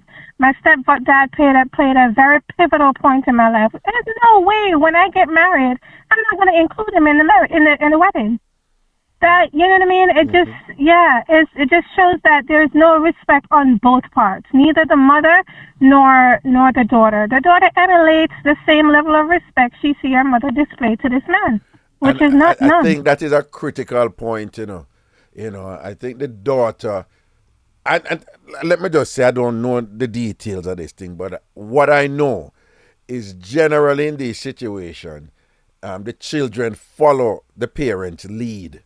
Right, so if the mother show him respect and whatever, the children them children will do them thing, particularly when the transition occur. Like if there's a change or whatever, the children will go through that thing. Like, you're not my dad, or don't talk to me, you're not my dad, or whatever. But you'd have the mothers who, after a while they will explain and say, no, that is a man that has been there for you, or whatever. But them, the mother or the peer, whichever the parent is, the way they deal with that partner is going to, they're going to model that respect or disrespect to the children, which will eventually be likely to be adopted. She set the precedent, and she didn't do that. She set the precedent, and she didn't do that. I mean, she set her precedent. She made it clear what this man meant to them, and it was basically his ATM. I'm sorry for him, and I'm not so. So I don't, when I really look into it, I really feel that bad for him because he had to see this coming. Right. I mean, it's 10 years, so, 10 years. Yeah, so it's interesting. Just so you know, though, somebody just posts and I think people recognize your voice. But you do have a distinct voice anyway, so you shouldn't be surprised, Somebody said this wow. Somebody really? Somebody in YouTube That's said funny. This sounds like so and so. I mean, they're spelling a name with a S, which I think it is spelled with a C. But they pick up your voice, and the person was diplomatic enough to say she works on a radio station in New York, so they must leave it right. I can't. All right. So when you think, say you think you could have just call in anonymously, I think like that. It's like, I wasn't expecting that at all. What? Them around pick up, but you do have a distinct voice, though. I'm going to tell you. You and me now this. That's what I've heard. No, when I try to prank my friends, they're like, Raga, shut up, okay? Whatever, like, please, I'm like, but I'm trying to prank, and they're like, your voice can't hide. You have one of those voices. Oh, boy. Too. Yeah, you have one of those voices. So Philip Williams, TamFam and thing, pick up your voice, man, right away, Okay, all right, give thanks for that. All right, that's your word, man. But thanks for your input and thing. Yeah, man, protection, man, cool. All right. Bye. So a bunch of people have come in after, as usual, and Sharm and others are asking me to just replay the video. So I'm going to do so right now. So nobody call it right now. Just give me a second and let me just replay it for the people who came in after and thing, all right? Oh, no, not yet. Nobody call it right now. Well, I make sure. Nobody call it right now, okay? Nobody call it right now. All right, let's go.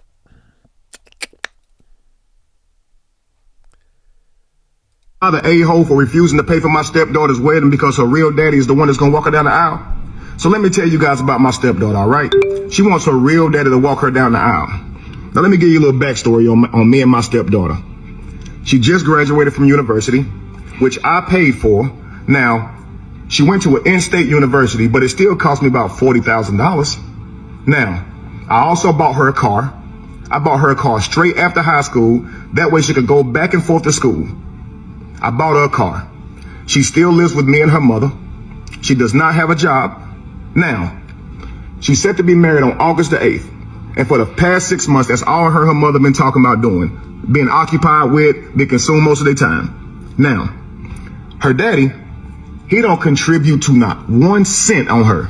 Not her education, not child support, which is partly her mother's fault because, you know, she didn't fight for that. And I guess that's just what the settlement was. And he only around to make promises. I do that for you, I do this for you, and then take off. And then she'd be heartbroken. But she adores her father, right? So, like I said, she's set to be married in August. And the wedding venue, I told them they can have it in my home. The wedding venue can hold about 250 people, right? Now I said, hey, I got a list of 20 people that I want to come to the wedding. I'm paying for this at my house. I want these 20 people to come.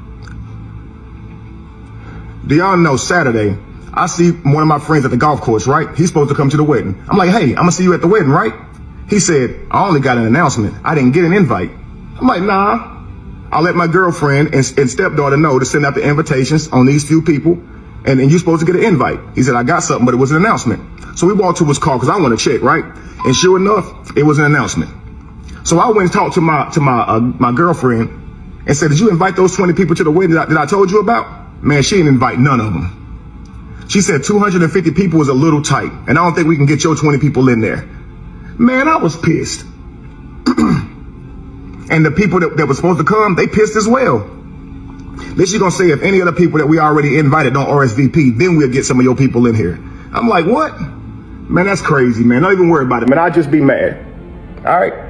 So now, the crazy part about it is, when I check the invitations, they don't even have my name on them. They have her real daddy and her on the invitation that I paid for. I paid for these invitations. How you got a real daddy on there, her mama on there? Cool. Couple days later, I'm hosting the venue at my house, hosting the wedding family at my house, okay? It's me, stepdaughter, girlfriend, groom, and their parents, right? Trying to help everybody get real acquainted. Then a surprise guest shows up, my stepdaughter's real daddy. And I'm like, you know what? Look cool. He probably just coming to the wedding, right? But tell me why my stepdaughter proceeds to stand up and announce that her real daddy is giving her away at the wedding. What? The wedding that I'm paying for, in my house, the daddy don't do nothing for you, is giving you away? And they were just so happy and smiling. Yay, great. Inside, I was fuming. Inside, I wanted to cry or punch somebody. Probably wanted to do both, honestly. So I took that time to stand up and give a toast as well. I said, I owe the groom and the bride a deep debt of gratitude because they have opened my eyes tonight. Oh, everybody at the table was just smiling. They have let me know that my position in this family is not what I thought it was. Oh, you should have saw the frowns, man. Now they mad. It done got serious. I let them know I am not the godfather or, the head of the family that I thought I was, the loved one that would be seeked out in times of need. Nah. I realized I'm an ATM. Yeah. So, since I have been replaced as host of the wedding, I shall be giving my financial duties to the new host, and I will back out monetarily. Yeah. Yep. Now, after the announcement, a whole lot of snickering was going on around the table, right? A lot of mumbling, but they didn't say anything to me. Nobody addressed me now. Now, later that night, tell me why my girlfriend gonna come to me talking about how I'm ruining so much, how I'm ruining so much for backing out, and how her daughter ain't gonna have her dream wedding, and how her daughter ain't this and that. Okay, well, it's apparent that I'm not family in this family, so the family should take care of it, right? That's my stepdaughter. I mean, it ain't even my stepdaughter, really. It's my girlfriend. I just happen to be around her for the last 10 years. But tell me why the next day, my girlfriend trying to show me how much I'm ruined, right? She takes me to where they planning the wedding, and the wedding planner showed me, all the things they got going down, everything they got set up. I look at the venue. They got some father-daughter dances, right? 3 songs. All of them cater to her real dad, not me. I looked at the food they got. 2 of the dishes got stuff I'm allergic to in it. I just started laughing. Like, they want me to pay for this? His name on it, not mine. His songs, not mine. The food, I can't eat the food. And the 20 people out of 250 that I wanted, they can't even come in my house? Wow. Okay. It's wild, man. So I went on ahead and let her know I will not be there, and neither will my money. Yeah. And they will no longer be at my house either. And you will no longer be at my house or your daughter. Because, yeah, I'm not family. I'm not even important enough to be put up on the brochure. It's crazy, man. Yeah. I will not be there, and neither will my money. Yo, it's serious.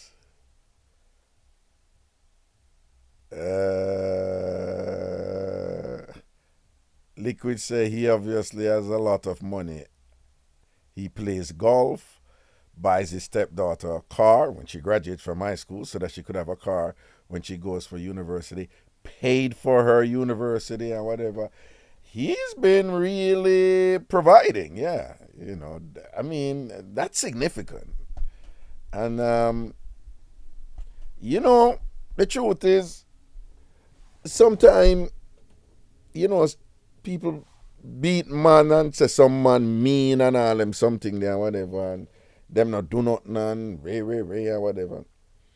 And at the same time, you have other situations where when men are responsible fiscally, financially,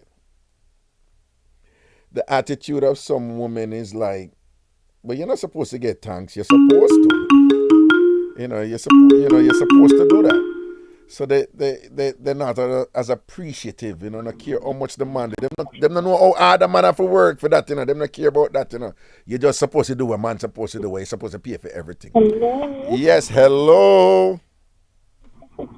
Good afternoon, Raga. How are you? Good afternoon. Why the call him sound so low?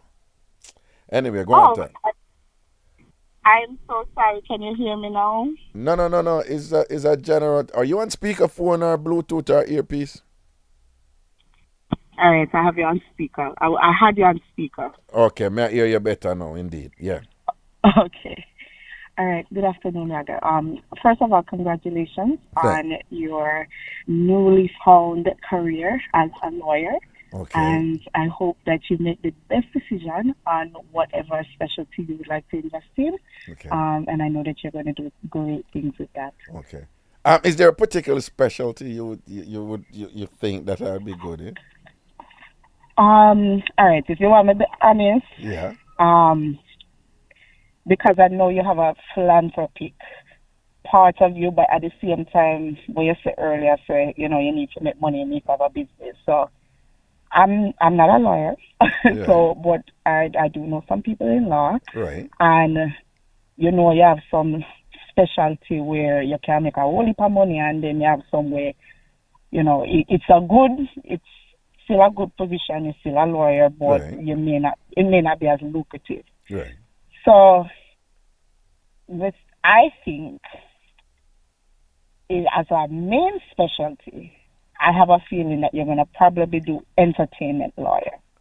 Entertainment law. Yeah, entertainment law, yes. Okay.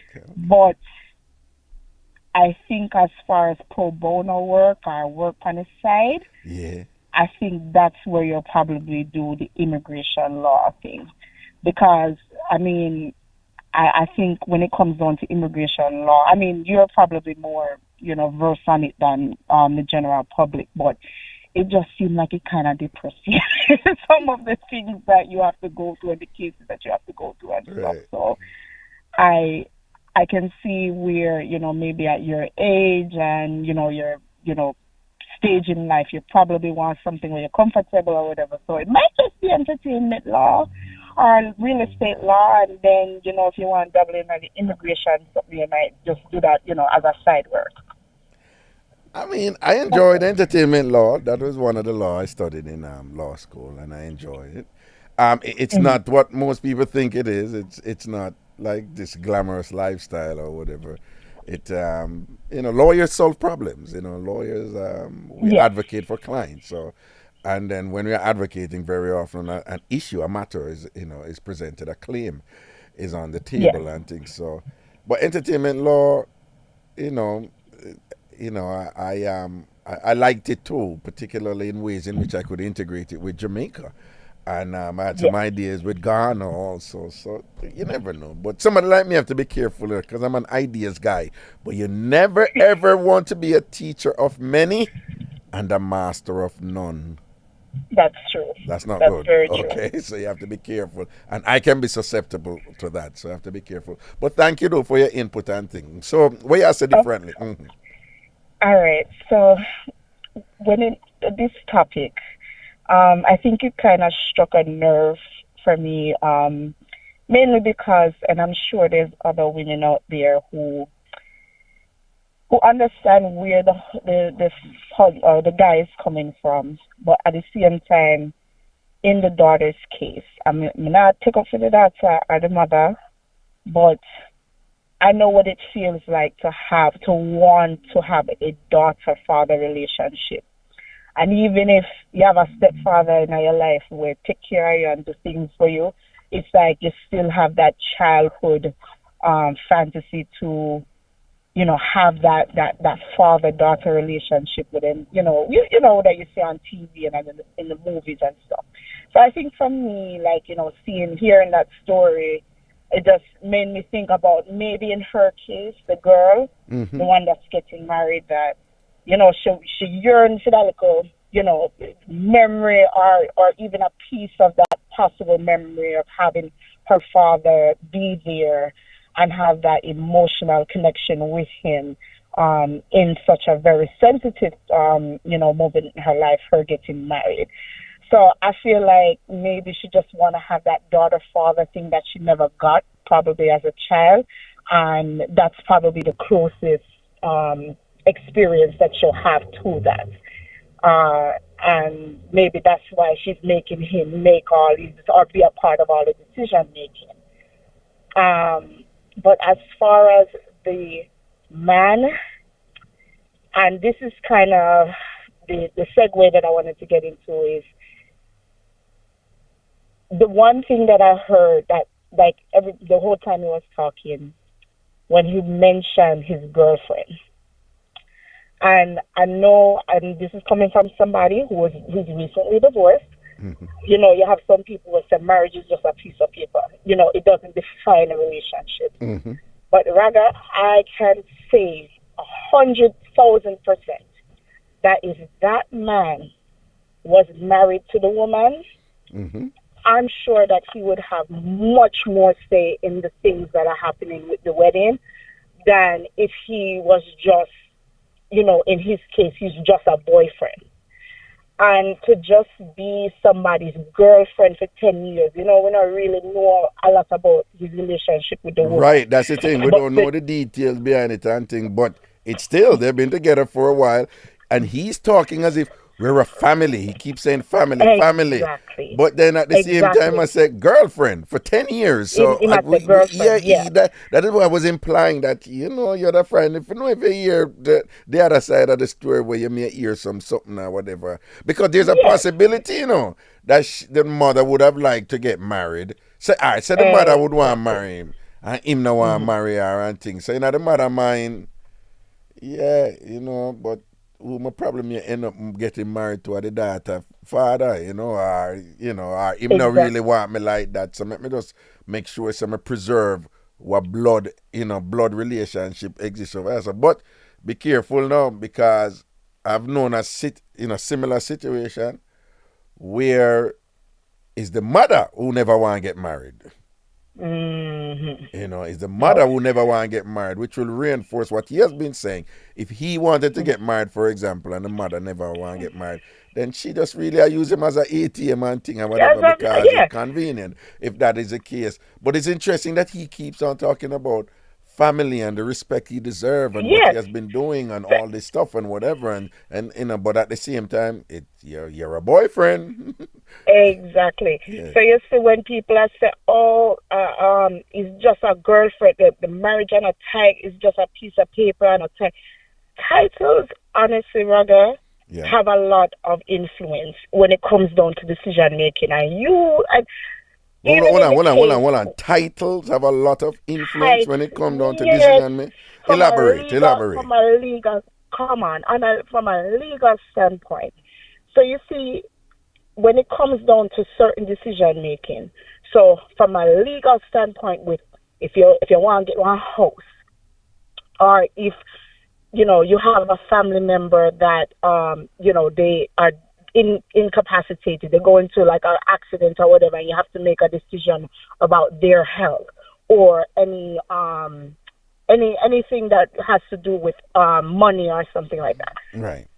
Having a title, and in the case, having a marriage, it provides more security. It provides security. It provides security. So the thing about it, you see, with him making all of these decisions, and he's helping out with the wedding, he's doing this, he's doing that. Him not knowing our mind say instilled upon the bottom of the totem pole, because he not really have a title. In our mind, it feel like he have a title, but he not really have the title when he. All right, from in his mind, he must think, all right, I may do everything, I may have the say and everything, right? Right. And then other people looking in, then probably say, you're just a boyfriend, you're providing the money, but you don't really have no say in this. Like, let the father and let the mother have the final say in everything. Hold on, that's a very important point, and another way of phrasing that is to say, you have these men out there who wholly believe, that from them I spend the money, that is a definitive, this positive thing that's supposed to give them the ratings they deserve. When we know, while that is important, we live in a capitalist society, things have to pay for, and whatever, right?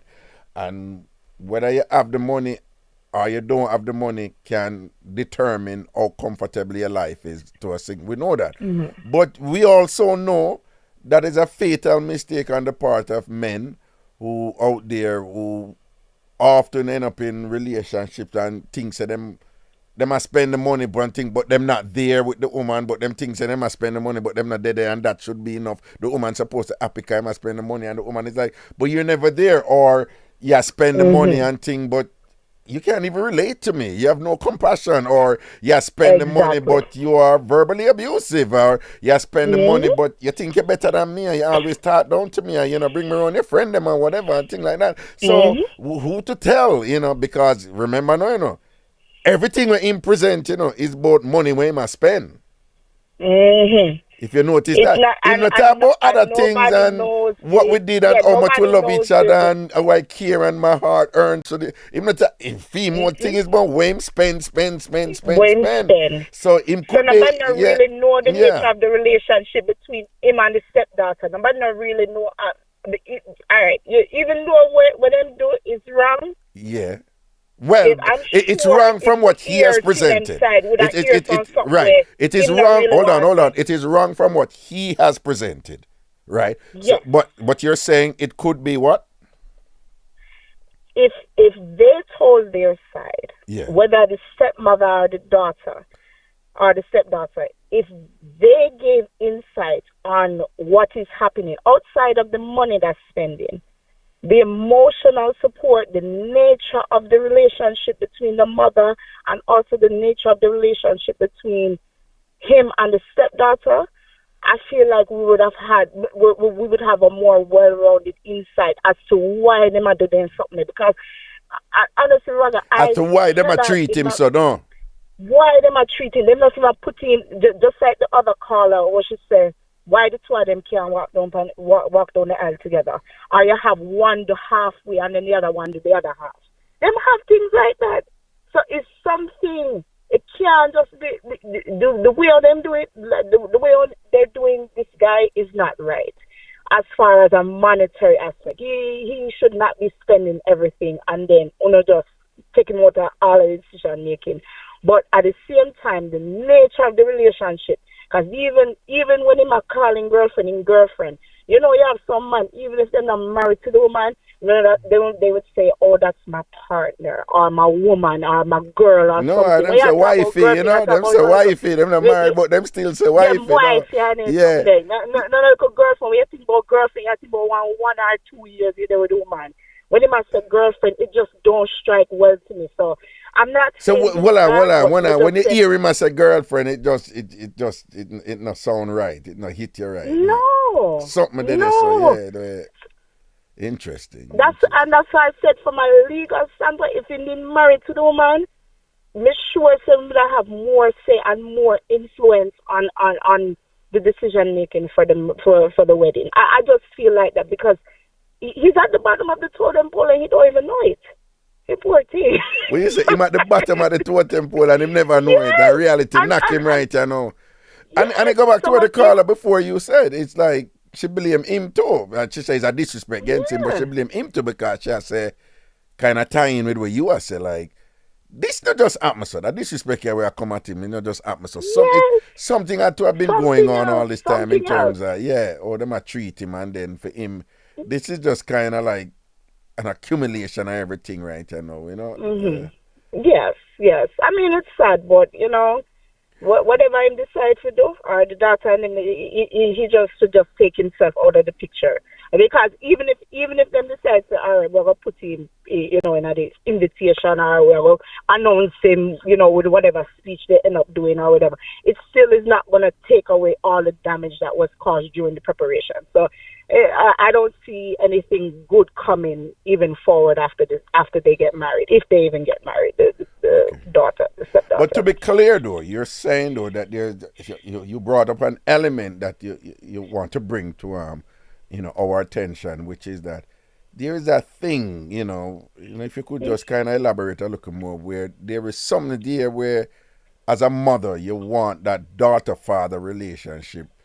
Yes. You want to make an effort to make that go on. And worse if the daughter never. So even if the man take away himself and was being irresponsible in doing so, it's okay for the mother still have that thing and for say the daughter still want that relationship which she never have with the father when him never did it. Okay. All right, me get a little on this. So my father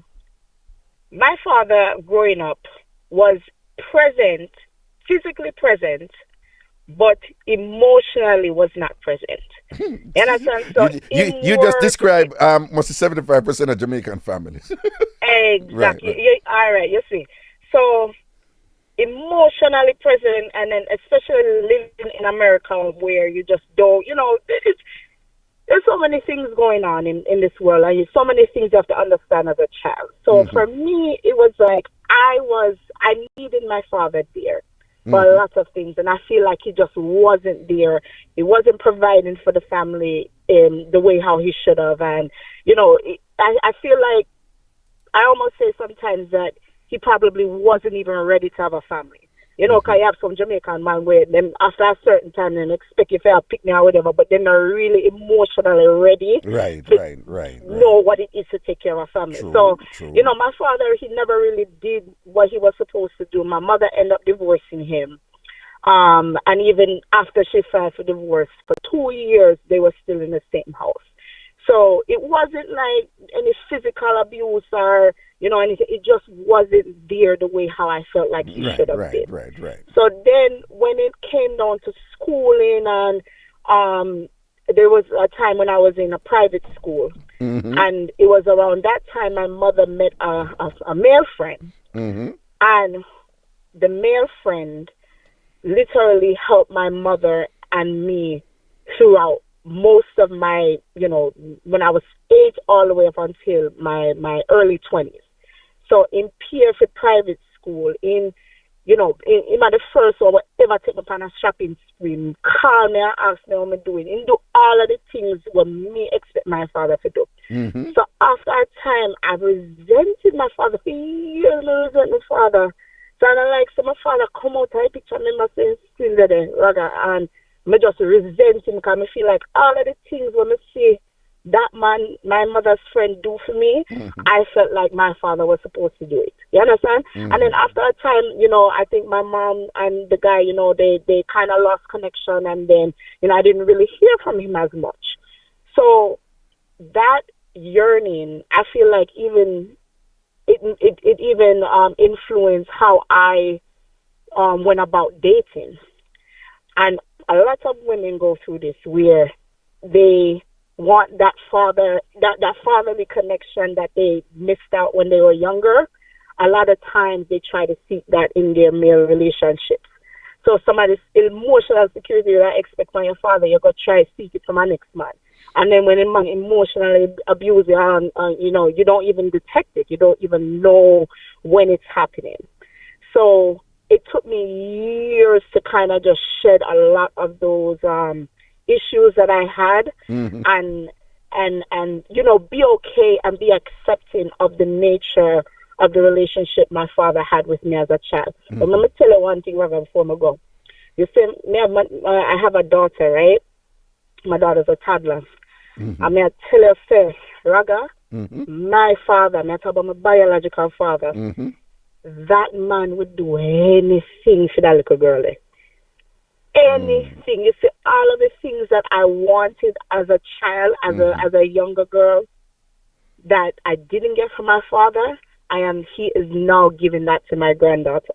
I'm talking about emotional security, you know, financial, anything that I do for my granddaughter. Anything that he would do for me, he would do for my granddaughter. You understand? So if I continue to resenting him for the rest of my life, would I never give myself the opportunity to say, you know what, I'm still my father, and he might try his best, and whatever he couldn't do for me, he can do for her.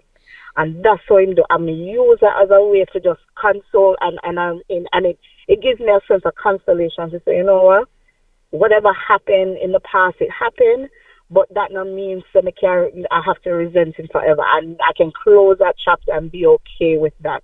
And hopefully when she gets older, she's able to, you know, meet a man who can provide that, or, you know, or she can have enough emotional security within herself that she don't need it from another man. But if she gets it from a man, she knows that she did get it from her father, and she did get it from her grandfather, so she don't have to worry about no waste boy I come to her with no lyrics. You understand? Right. So and if we were to apply that now to what we hear this man say, it could be that we're hearing him.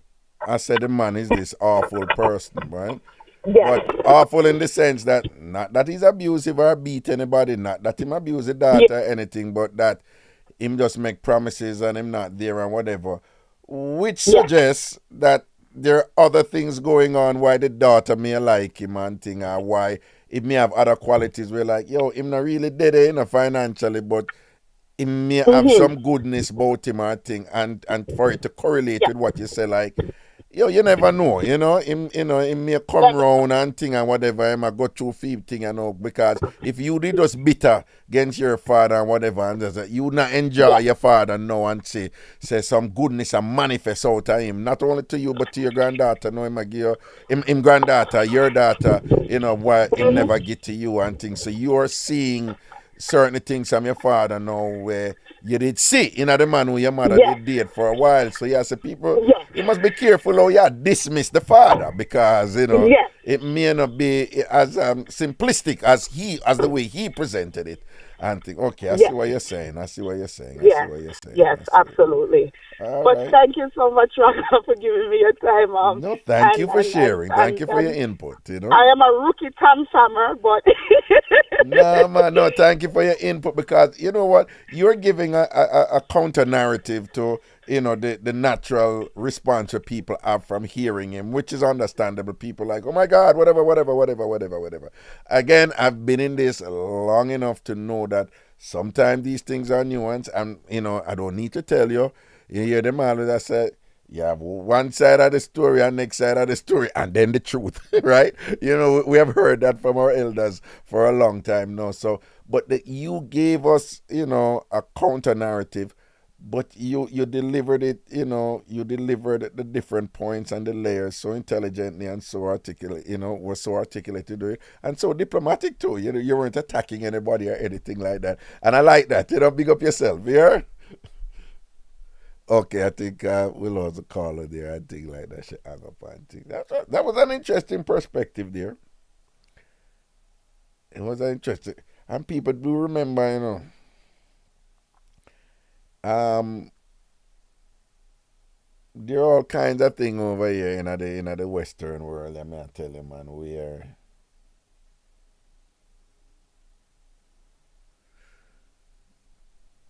particularly, and we're not getting at it, for those who don't know about how the system is set up, for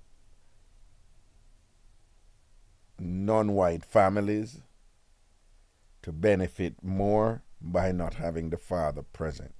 So that's a whole different discussion, right? And now in the U.S., I don't know about the whole debate with former Senator, now deceased, Daniel Patrick Moynihan, and the whole thing about the visiting relationship and some of them. But just in general, one of the big things that Caribbean families, including Jamaican families, have to deal with is that, listen, most of our men are not raised in an emotionally intelligent manner. Me, talk it plain. I was an emotional dunce bat when it comes to feelings. Right? Many of us, me know from my Jamaican culture, I can't talk for the other place, but I see the similarities thing, right? This type of hypermasculinity that is normalized amongst men, the strong alpha male type of thing, strong man and whatever. And we understand now that outgrow it, given some of the neighborhoods that we grew up in, where you have to have that something there where, you can't soft, as we say in Jamaica. You have to be tough and thing and whatever. And while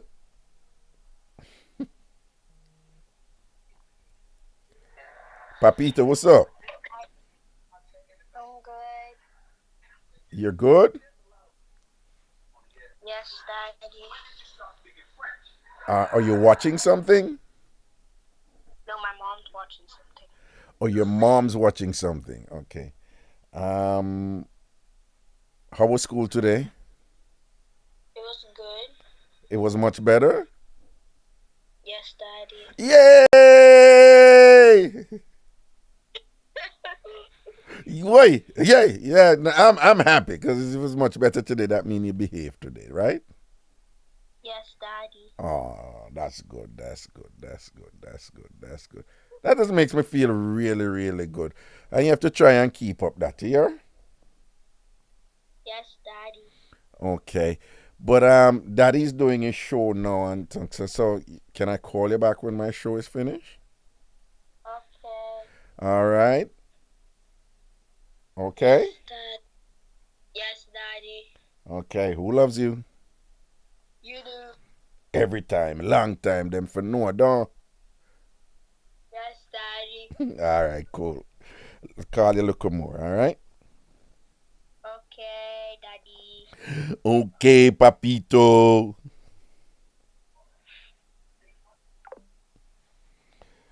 That's my Zion right there in Florida. Yeah. Yeah, I just want to remind you, the being there emotionally and caring and whatever. A lot of Jamaican men, they don't know how to do, they literally don't know how to do it. I didn't know how to do it. I had to teach myself it. After I came to America and realized, you know, so it's not only to children, it's also to, in a relationship with your, the woman who, you're with, your wife or your girlfriend or whatever. So, but in this case, a lot of men, Jamaican men, they struggle with this thing. And the easiest thing for them to do when they're faced with it is just to dismiss it, if you can't do the thing, you just say, it is not needed and whatever. And I saw you hear these Jamaican men now, they often say, them woman and them come to America and them make the system turn them in a idiot and one man for buy whole heap of flowers and I talk about feelings and thing and whatever. What kind of feelings you want man I work hard and I bring in the money and all them something and whatever this and that I pay for the thing and that me for do. And it's a huge issue out there, And then now the other side of that is that they come up here and they have children in America and the children are American and things have changed, in terms of it's not the old school anymore where the woman just get married and sit down and wash, cook and clean and don't say anything. And them are young people and them are young picnic they are sharp. They're really, really sharp. So a lot of these kids want more from fathers, and some of our Jamaican men and Caribbean men, they can't provide that more because they don't know how to do it.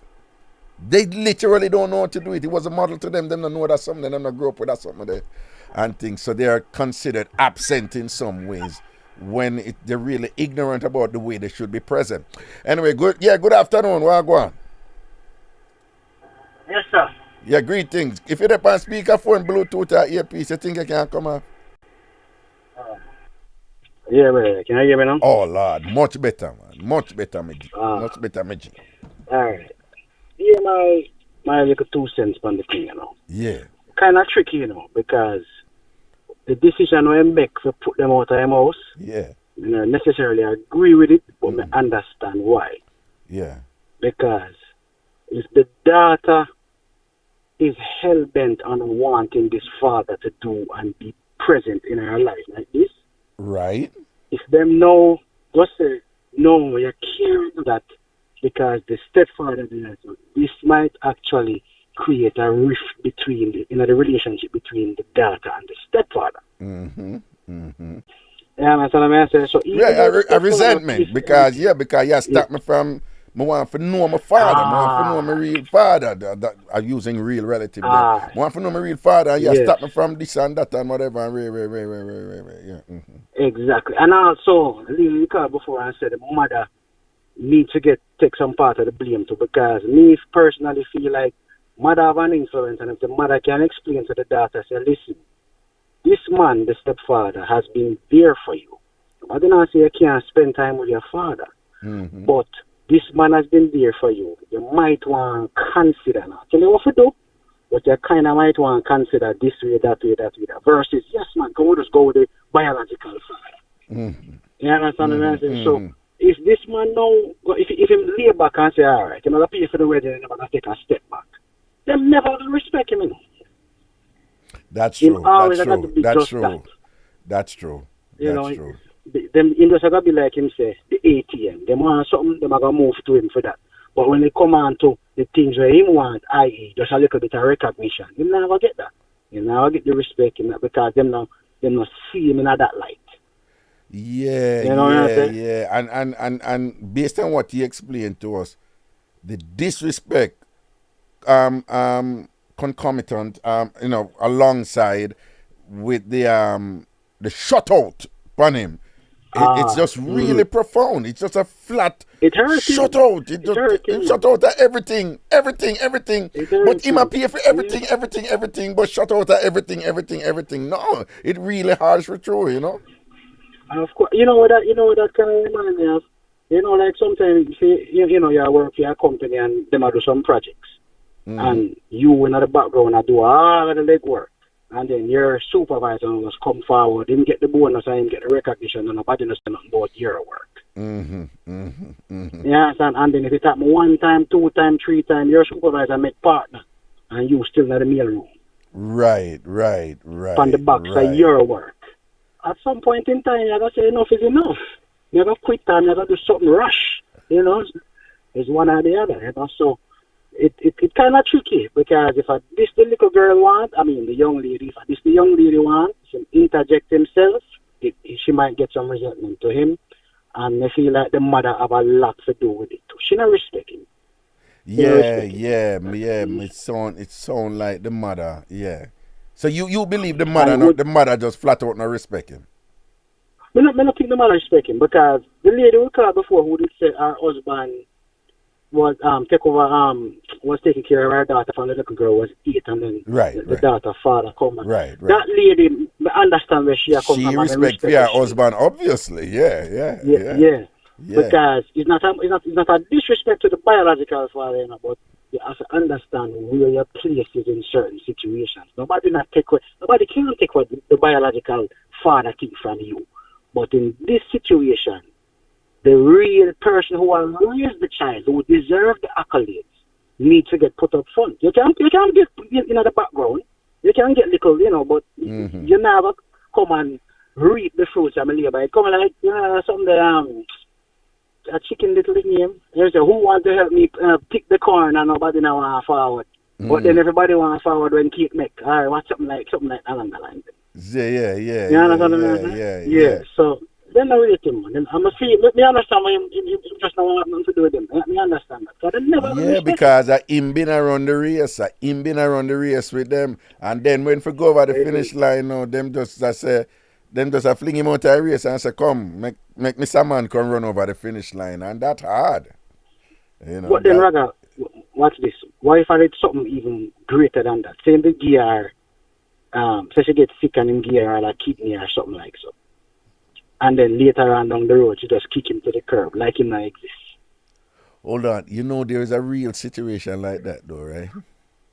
Yeah? Yeah, man. I think it's a man, he give a woman an organ, and then the woman left him. And then, the reason why it became a story is that he was saying one back the organ. No, you have several versions of that with plastic surgery, you know, like man who buy parts for woman, and when the woman left them, they said, "No, give me back the breast to me buy for you. I want to you take man for and whatever." But there's one. Somebody will look it up and post it, man. There's a story out there about a partner who gave an organ to another partner, and then the person left them right after two, you know. Right after them get the organ and whatever. And I say, "Yo, I want my organ," but I forgot which organ and thing like that. That's crazy, man. Yeah. That's cool. Cool. But yeah, man, I might look at two cents. I want to take some other time. It got some respect, man, and I'm blessing, man. Respect, yeah.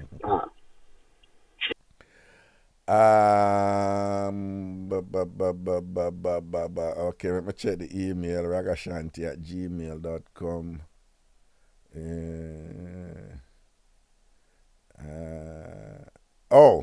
Okay, thank you.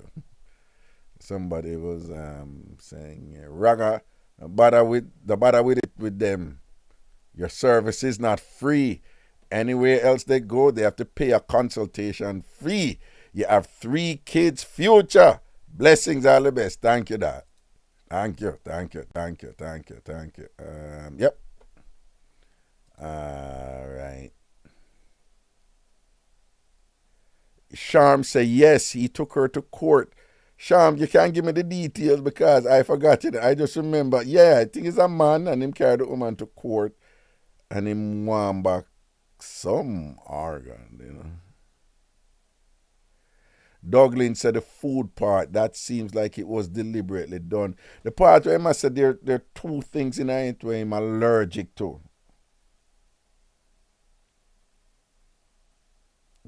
That's like, there's a flat shutout right there. There's more to this thing, you know, man. There's more to this thing, you know, because the shutout where I get, it's not only that, it's just this blanket shutout. It seems to even, it's not just disrespect, it's almost like contempt, you know.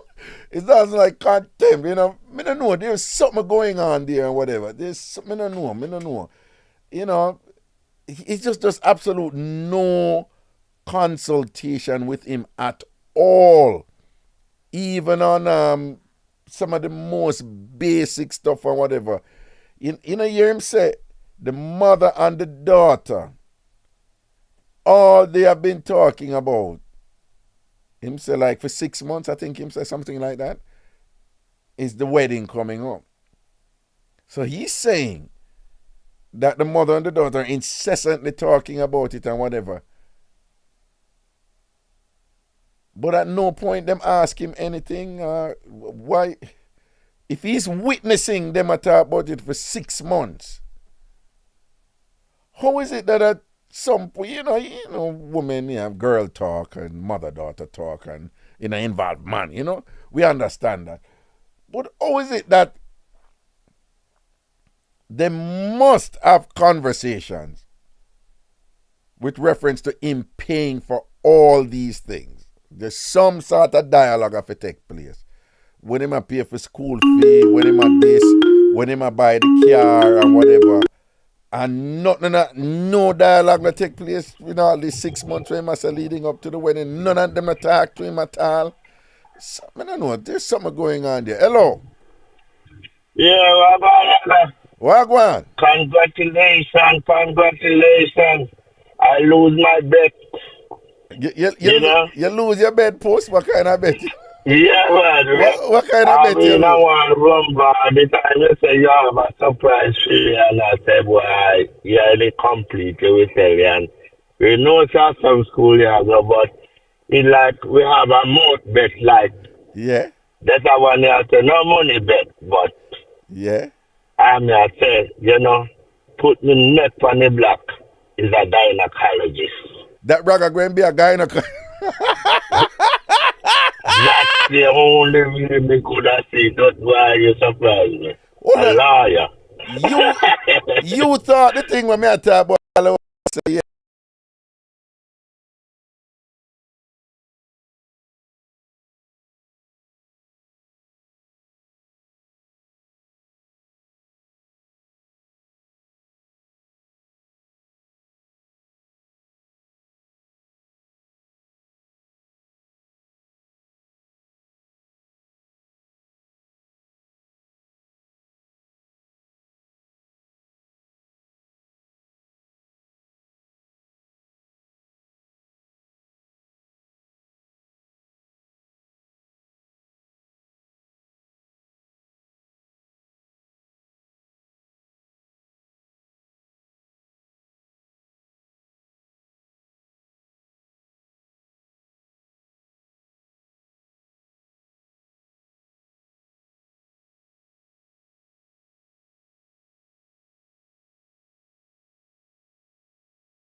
Check, check, check, check, check.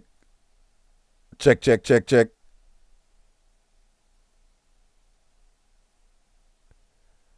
Check, check, check, check, check. Alright, well, I didn't know.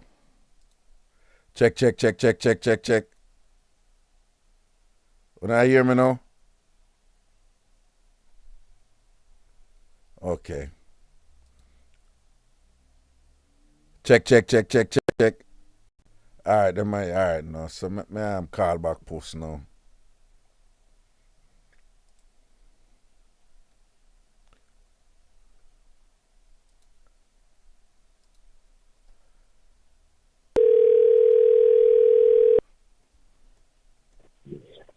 Yeah, man, he look like King back one shit. Yeah, man, no, man. There's this thing here where when time the software overload, it chip out the audio, you know? Oh, okay. But you see, people don't know any post. Them something like cost money, you know. So I have to get one new.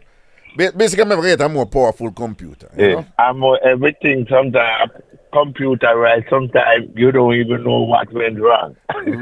All of that too. But in this instance, we figure out what go on. It just this software, whenever it overload, it chip out the audio. Sometimes it freeze the video, you know, but later chip out the audio. How powerful your computer is? I know I have 32 megs of RAM. But this 32. No, this computer 32. Is about 4 or 5 years old. You know, in a computer world, that is like a dinosaur. No, man, you're there way back then. You have to change it. Well, me have two, you know, but at the older one, me have a 12-year-old one that me I use. You have a 12-year-old computer, post?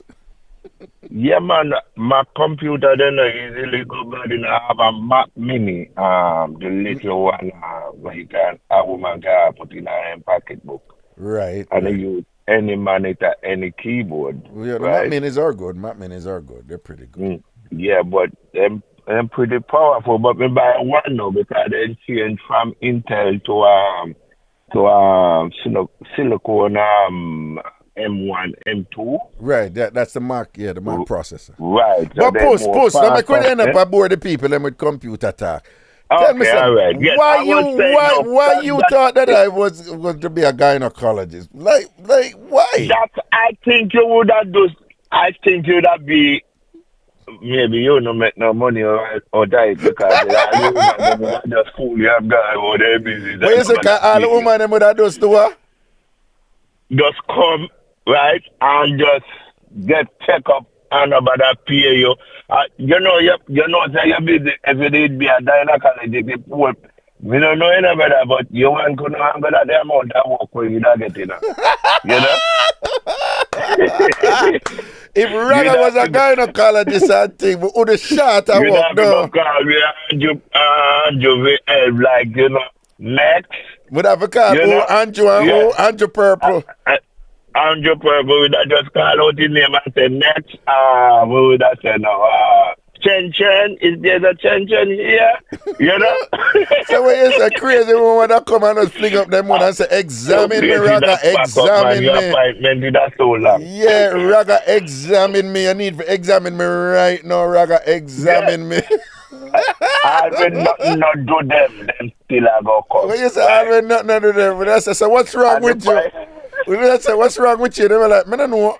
They go to carry their husband in your husband. No, man, they're not carry their husband, man. They're not carry their husband, man. No, when I say, okay, Mrs. So how can I help you this? How can I help you today? Well, I don't know, you figure that out. But why did you come here? What's wrong? Right now, I don't know any Raga. You just need to examine me and find out and think. I'm going to put up my leg them for you. I'm going to put up my 2 leg them and spread out for you, Raga. So the whole like there. Check, Raga, check. Examine me. Something there, Raga. Just find something, boy. You look something, Raga. Find something. Put up your hand now. Appointment for you for next month. the secretary make a appointment for you. Nah, man, but them time that when I said, nah, man, I know the secretary now make no appointment, you know. Right now, you need to stop that, but appointment and just point up your finger and other something here. You understand? Anyway, some people not believe say well then money. Some people believe that money can buy love. It can't, right? Yeah. Neither respect, neither. I don't even think. That man look like he have a dirty attitude with the kid. Yeah, you have to, when you go in a relationship and you see kids, you have to try win their love first before you get to the mother. You know? Mm-hmm. When you see a mother having kids. Wait, 1 second. Me not cut you in a wallet, you know, but it's a good point. Me just say, I know Sonia post and say, me would have too shy for skin out for Raga. Then Slimmers post and say, shy too indeed. So, me don't know. But anyway, we'll get back to that. Go and talk. So, yeah, say, experience that man in when a man meet a woman with kids, right? Yeah. Kids do not like stepfather. They don't like them, but you have a few licky one way, you know, because the man may kind and can bring home McDonald's all kind of something. They be into that, right? Yeah. But kids don't really want nobody around their mother sometimes. They don't want their mother. They just want their mother for themselves. True. And their father to themselves. So you see, when the father gone, nobody try to say you're going to run in. Unless you have that kid maybe for 1 year old, 2 year old, also. They will grow to love you as a father. But when you see with about 8 or 10, you can't forget about that. No, man, no, please, not all of them. I'm not going to say you can't forget. Not all of them. Some of them come round. Some of them, it take them a while and them come round and them get used to the man being there and all them something there. But you have to go through. And the man can't too force it either. And the point where some of the callers they make is very important. How the mother relate to that man. Go and play a huge role in whether or not the kid end up accept the man too. You know feel so? Something happened there. Something is wrong there. The man, him sound like a cocky person who just thinking money is supposed to do it all. Right? Yeah. And I think they go through some disrespectful moment too. Right? Mm-hmm. But because he's kind and willing to spend, the mother, there's a fighter going on with it. Nothing right now. It's about surviving, you know? But the kid now see it that way, you know? Hold on. You think it is significant that in making the case that the disrespect is there? Yeah. Him not say nothing about, you know, I spent a lot of, I took her for walks along the ocean and, you know, and look, everything we talk about is money we spend. Everything is money. You think that is significant? You think that is significant? Women never get is how long he be with a woman. 10 years. 10 years. And no, sir, he never win the child love. Never win it. He just thinks every time I spend money, respect must just come in, right? And automatically love. No. So you go like that. Your strong suspicion that I saw him a juggle thing. Him just feel like say. Yeah, he thinks that money can win their love and money bring respect. No. I made that point earlier, you know, that you have the man there, you know, who just feel like say from them I spend, them supposed to get love. And it's like, no, you have to give love, forget love. You understand? Yeah, you have to it's give love, bring love. It's not to spend. Spend, you know? if you spend, you know what I'm saying? Where you put in, at that you're more likely to get back, right? And he's not doing anything for the child. It's the mother. It's the mother you're there with another mother child, right? So all that money spending when you attack is because of the mother. You and the mother get together. Right. They come with a package. Come with a package. Right. So you think that the daughter could all have made it that way? So it's not about me. You don't really care about me. You just spend money for me because I'm a mother. Because of your mother, and she just see it that way. And maybe he thinks that, well, any daughter supposed to automatically love her. There are certain little things you can do without money. right? Like go to school and pick her up from school or drop her at school. They admire things like that more. But the things that your money why we not love. No. You know what I mean? And the kids are very funny. Some of them will into you and some of them won't. Some good young girl don't want to see no woman with their father. They don't want to see no and they put boy them neither. One time one woman they I tried to date me in a Japan yard in a 15-year-old boy come out and who is he? You know, that's about it, you know, right? No, but that's not unusual, you know. Like boys tend to be protective of them, man. Like, who that man? Them not Who is like he? them not into them. Yeah. At that name, for you see right now at this moment, you know, if me and boy in a relationship and the mother have kids like 10, 8 or so, you have to wrap up one little cell phone and just say, yeah, me hold this. And maybe they will love me for that, you know? And good look up the phone, they will into you that way because you can give them some little nice things. But otherwise, they don't want to see you on their mother. Interesting, okay. Then just deal with it because they can do better. But the part, I think, say no. Let me feel like I know. But me don't know the relationship or much with the father because she not have to get her father. Maybe her father leave her when she's about 13 or so because when she graduated from university, she said. Me not to believe the university part, though, you know. No. He came. No, man. Him dead there for 10 years, right? And him pay for well, our graduation in by car for him. I don't know if I'm assuming him pay for through high school and all them something, but probably it. So I must say, even though when she was in university, it was an in-state rate, which you know is lower and things like that. He must say it was still 40,000. So I must say I him pay for through university. All I'm just saying is that he seemed deliberately and consciously aware of all the money that he's spending. Yeah. And him know the figures and things like that. And it's, you know, I wouldn't be surprised if he's the type of man who, you know, in general, him kind of make that known and perhaps kind of, you know, whether demand or or just like, you know, normal communication must say like there has to be some reciprocity for the money when me I spend and whatever. And you know, once you start deal with woman them way they not keep and I say money, my money when me give you, me supposed to get so and so feet or whatever and so and so feet. I'm entitled to so and so feet. A lot. Some women work with that, you know. Some women is like, yup, you pay the bills and all the bills. You can have all the talk where you want.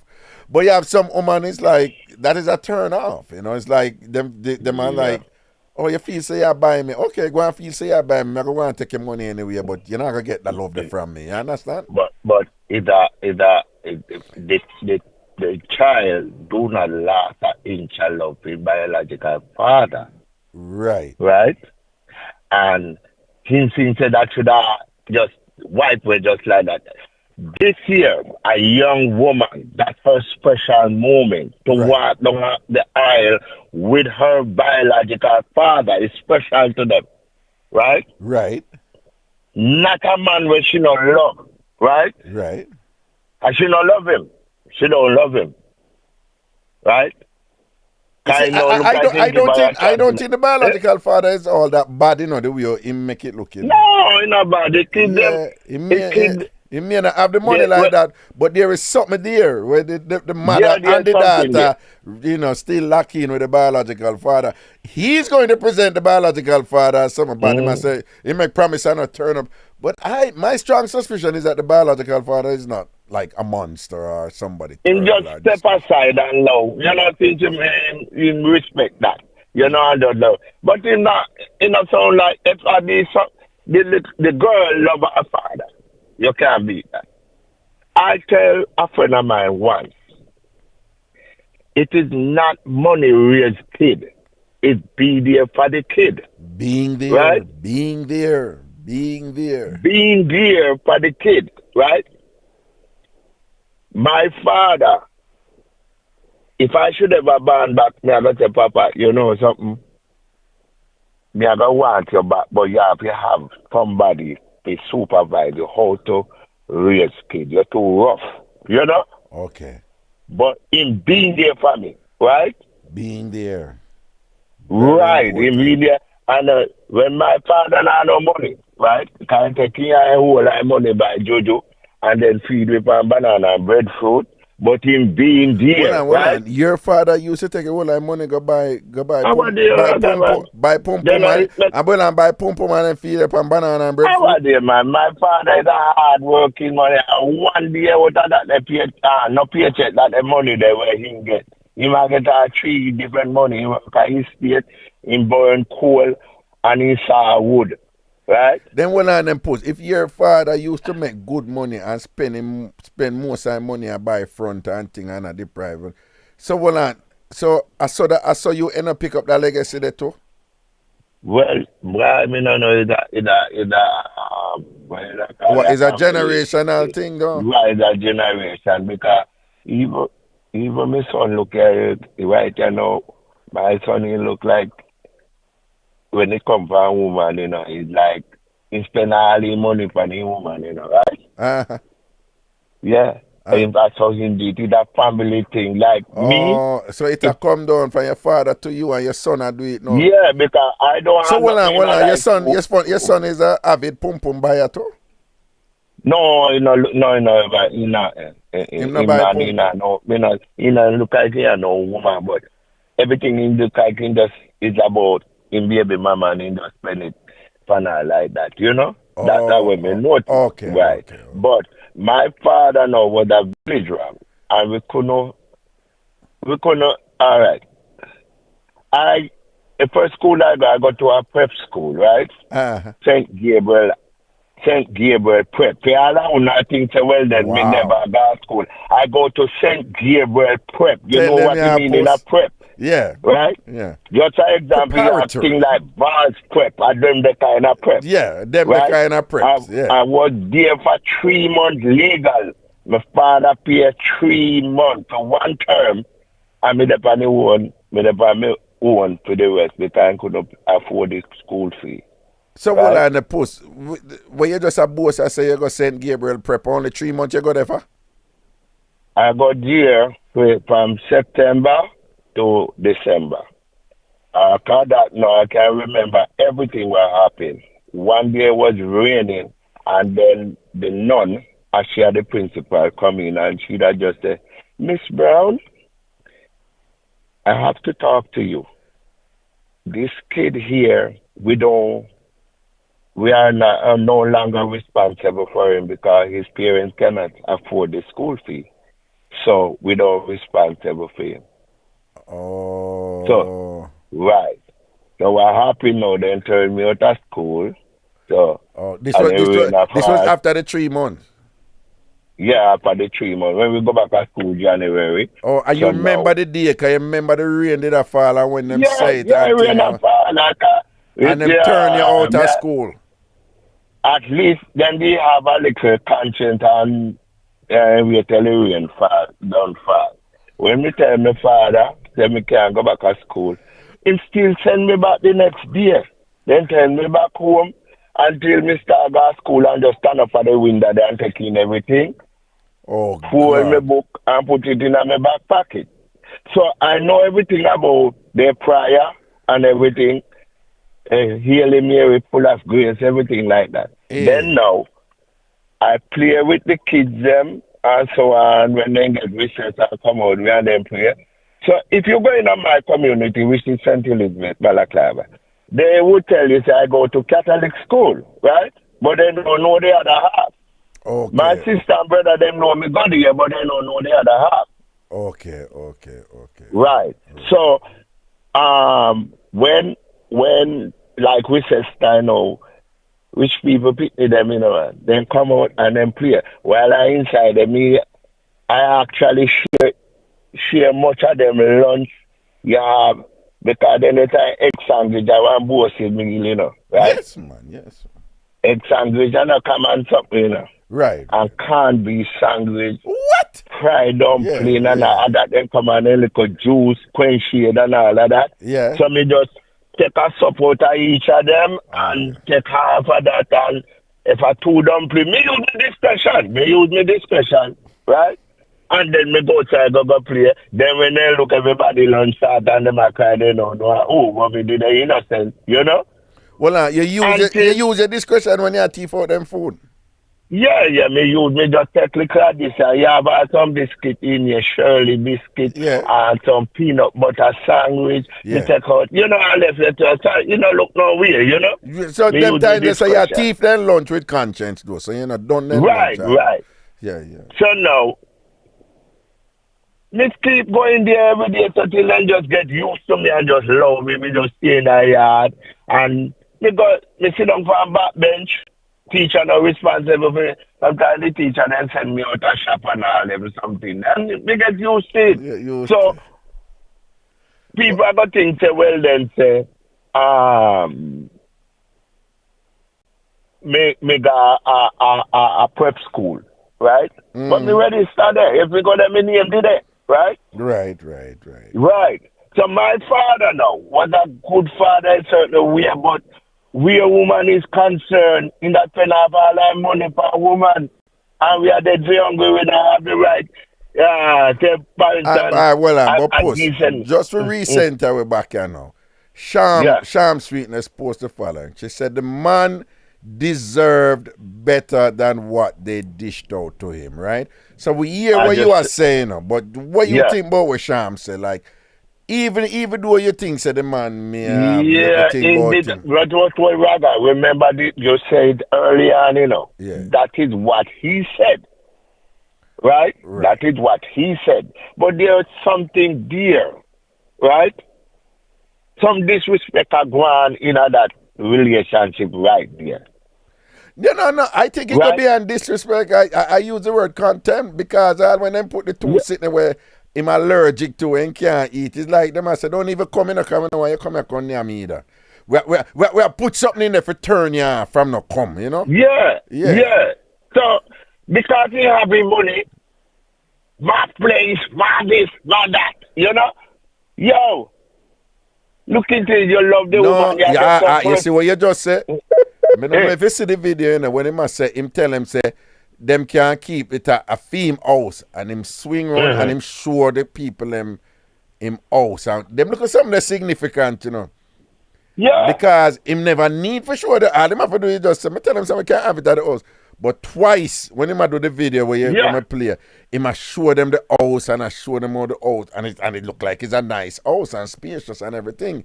So it's I don't know what it is. I don't know what it is. But there is something there post where him emphasize all theme argument what make him right and feel that him he's been subjected to some injustice and disrespect. It has to do with money where him a pay for, with the things that him a pay for. Right. And what I'm saying is sometimes in those positions, the person may talk about some other things that ways in which they have been there for the daughter and the mother when I have nothing to do with money, but it involves, how much you think you did care, how much you did care and love them and what you're doing. Him not say nothing like this daughter mean the world to me and I thought, I love this woman. Him not say nothing like that, Him not say nothing like that, like if you say me love her and thing and I realize that she don't love me because this is a woman who me would just sacrifice her and whatever and it's like, me can't see myself. Him not say nothing like that. Everything him talk about when him pay for, and then but mine, if I saw it really going on, them really disrespect him and treat him bad, But I'm just saying, I just noticed that him not say nothing else but what him pay for and what him supposed to deserve, based on what him pay for, and I think that is significant. And me that just love it, me say what down there with her father. At least me know and say, boy, that little girl there ungrateful, Yeah. See where her talk. You can't just run in and think that well, you're going to just win a love like that. You have way that mean how you can win a step kid love. You know, easy for them not want you around their mother neither. Right? Right. They are very rare. Most stepkids have to just deal with the situation because they can't do better because sometimes mother that time, listen, it have nothing to do with you, you know? Mm-hmm. Yeah, so it's stepkids, they're not easy. They're not, then you will live with them for life and they have you for life, right? And you may say something to them where they do not like, you know? Mm-hmm. And then forget it. Anyway, Raga. Yeah, man.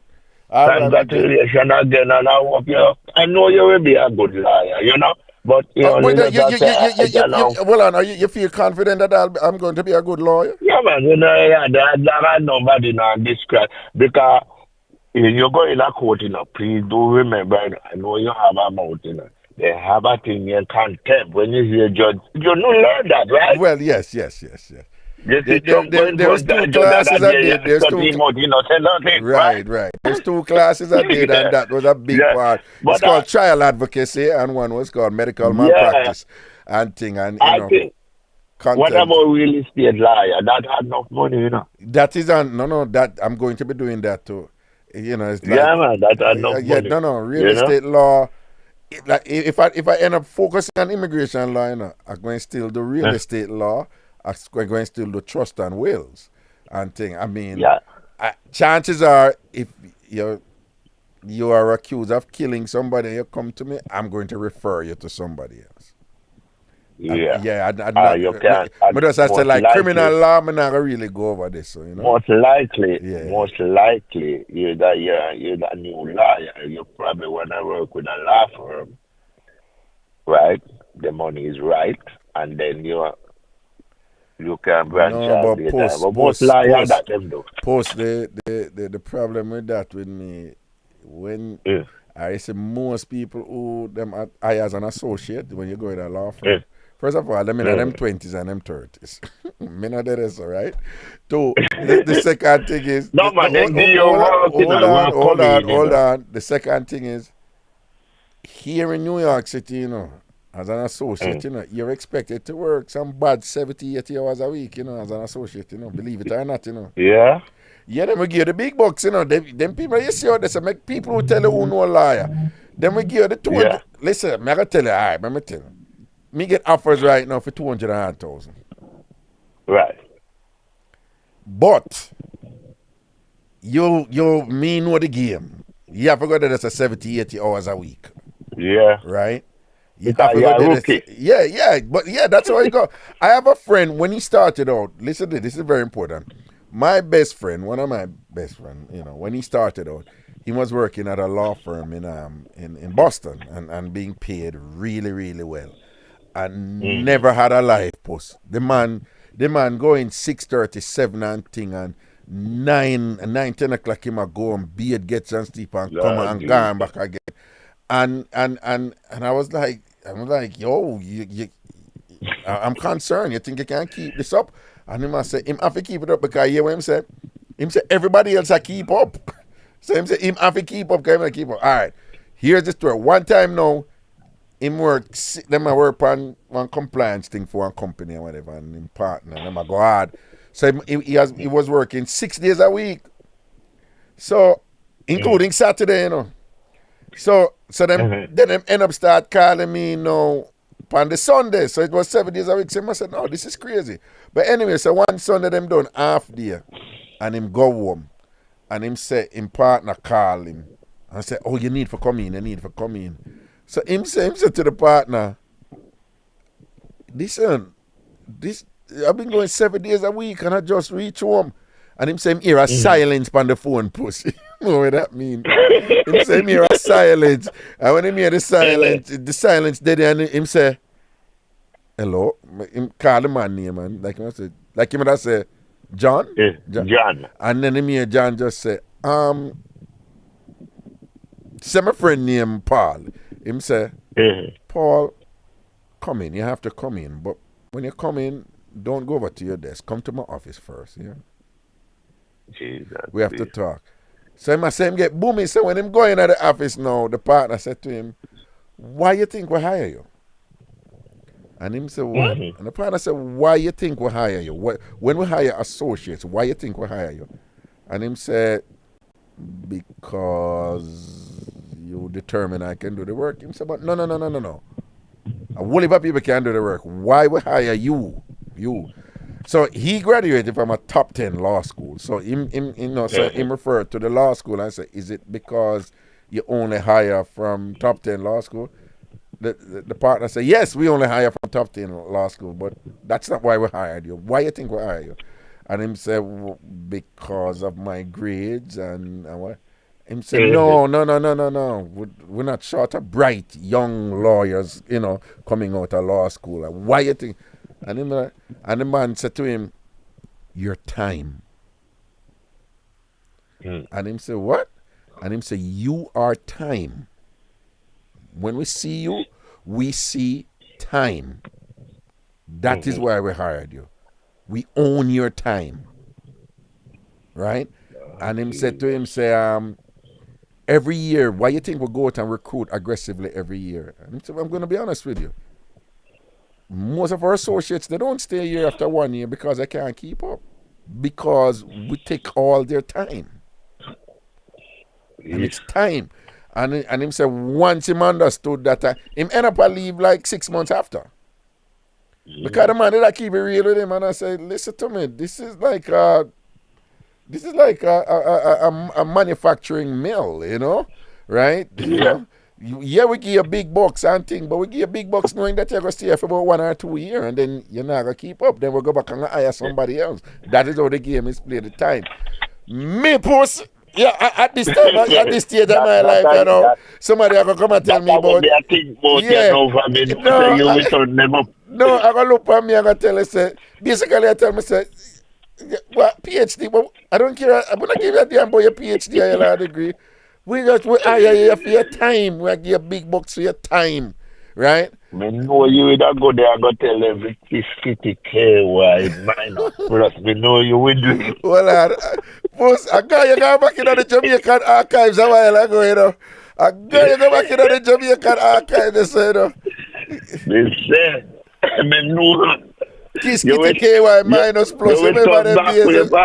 No, me not turn back way upon them and go skin out. Me not do that something there. No, but post. You know, so me not cuss anymore. You know, say how many years you listen to now? Donkey years. You know, so me not cuss anymore. You not cuss no more? No, sir. No, when you get the kids, them is like it's a serious person, You got one time you just want to fake settle. But no. Yeah, man, one time as you cross the line and think you get pepper, man. You scotch man it right away. And just for the fun of it too. We just do it for the fun of it too, right? Yeah, but remember when you da cut them about you with the and you the body. Yeah, man, it is sweet man them time, man. Them time they nice. Dab them up, man. Whap them up. Yeah. And thing, but push, even that do even them time they do You know what's outside of IrieJam, me never cuss. Would you believe that? No. You not believe that? Post. Them time they when me the IrieJam and a bonfire and me and them a war down there. Yeah. Every woman me there with post. When people end up here, say them there with me, them say to them, Jesus God, how you manage with a man there? Him no cuss you dog at night time. Him no cuss you. Oh, Raga, you really there with Raga? Him no cuss you. And every one of them end up and say, no, him not like that, In fact, I remember when this person who me did there with and think or whatever, me hear up on the phone. Me hear her, no. She's like, no, him not stay so, In fact, he finds it unattractive. Yeah, and it's true. Yeah. You're coming like Trump, man. Everything you have your hands at you. No. What you mean? No. Back then, though. Yeah. The time you're coming like Trump, every day, hey. Yes, man. But puss, it was fun. It was fun, though, Yeah, it was fun. It was fun for us pepper them and nasty them up and thing or whatever. You know, we don't like this Ragashanti. You don't like the Ragashanti, You don't like that one, yeah? No. No, ain't too decent. No, well, you can't go on. You know? You can't stop You kissing get me and too go dead and decent. bush You then. like the rap. Yeah, you like the rap. Yeah, you like that course. disgusting one. That Ragashanti don't there anymore. You know, see when Britney come and hand it to me what the and thing or whatever, you know, see how I take it? Eh? Yeah. You know, see how I take it? One time, guys, somebody like Britney could have come give it to me like that or whatever. I'm sit down supposed to. Never. Nah, but what do you get me look at pepper rings and me just assess the situation and just leave it? I mean, that pussy. With that 14-year-old experience. No, at 13. At 13. I bring it high about it too. What are you? Long time in this 13 years. Yeah. I'm a start so and people so. are collect their redundant money now. Well, and when Brittany did say she started, like she's 20 enough. And the 20 enough Brittany did start do so and think. And you say, what happened to Brittany? Yeah, Brittany attack how she good like that. Brittany, I when me at 14, I lose my virginity to a 34-year-old woman. Hello. One time, when you come from country and people say you're there 2 years, they say, you're when you're there, you feel don't even read pumping station yet. What? You do the don't even reach pumping station yet. You come here and go like say you're a veteran. Like a veteran. No, what the other one go again about piss and grass? What I want to go again? You didn't have one man. No man, push. You know it, man. But you push. You piss. You make grass. Green you can't even piss straight yet. No, I know piss straight. I know you can't even piss straight yet. But they never have one about grass. But you piss upon grass or something like so. One I know post, they never have one but you piss upon grass or something like so. They never have one where go so. But me know about that damn pissy tail boy can't even piss straight. I go like you're big man. Yeah. Paper, yo. Yeah, so somebody posted that your piss can burn grass, something like so. Yeah. And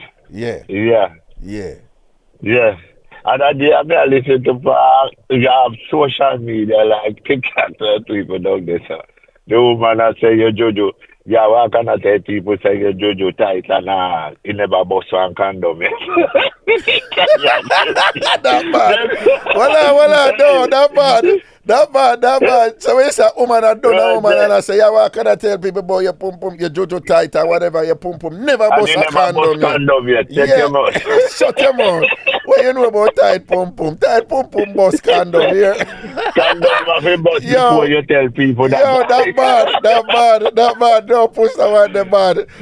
How you know about tight pum pum? Your pum pum tight, so when I calm down, we well slippery and I go to tight pum pum and bust up that same way. Why a woman did not say that? Well, I might something and nobody not tell you, and then you know evidence is you must couple condom or one or two or so, you know. Yeah. Then you can't say something. You know? But you just get up and say that and you never bust a condom, never bust a condom yet. How you know about my girl go sit down, man. How you know about you just come, how you know about tight pum pum.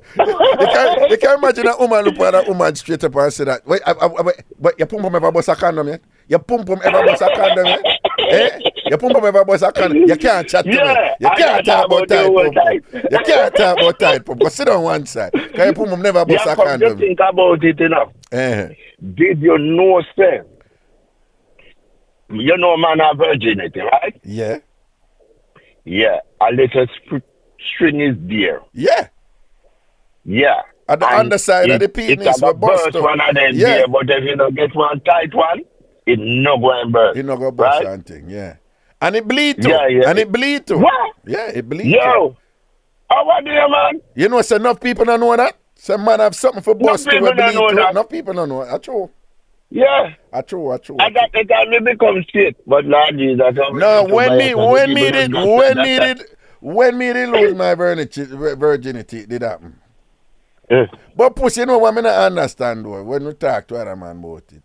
For all them man them who back them fist before them lose them virginity. Oh, it never bust when you back your fist. Them careful, you know, them what you mean careful? Post when me back my fist before me lose my back my fist aggressively. When me I read my look at Playboy, look at my Playboy. You remember Hustler magazine? The Hustler magazine. Yeah, and them Playboy magazine. No, Playboy did soft, man. I remember say Hustler show you Right. everything, you know. Yeah. Right? But when you're young them time, they all Playboy, what's it too, you know.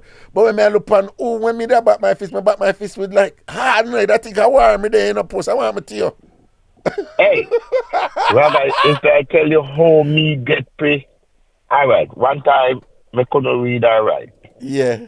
No, me could write, but not read. Me couldn't read and spell and all in top there that much. Right. You know what me used to read the Star and a book named My Book of Bible Story. But when I come to America, I go in at some shop and see they have some love book. A real thing when you read it. You hear me, man? Yeah. Yeah, read it and it tell you the details. Yes, man. Me know them too, man. Yeah, and your imagination go. You see everything when you read it, you know. You see it like you're dead. When I look, yeah. Every evening I buy one of them book there. Yeah. And I read every when I didn't even know what is pubic hair, right? yeah. Clitoris and what you call it there? What you say, clitoris? And then something.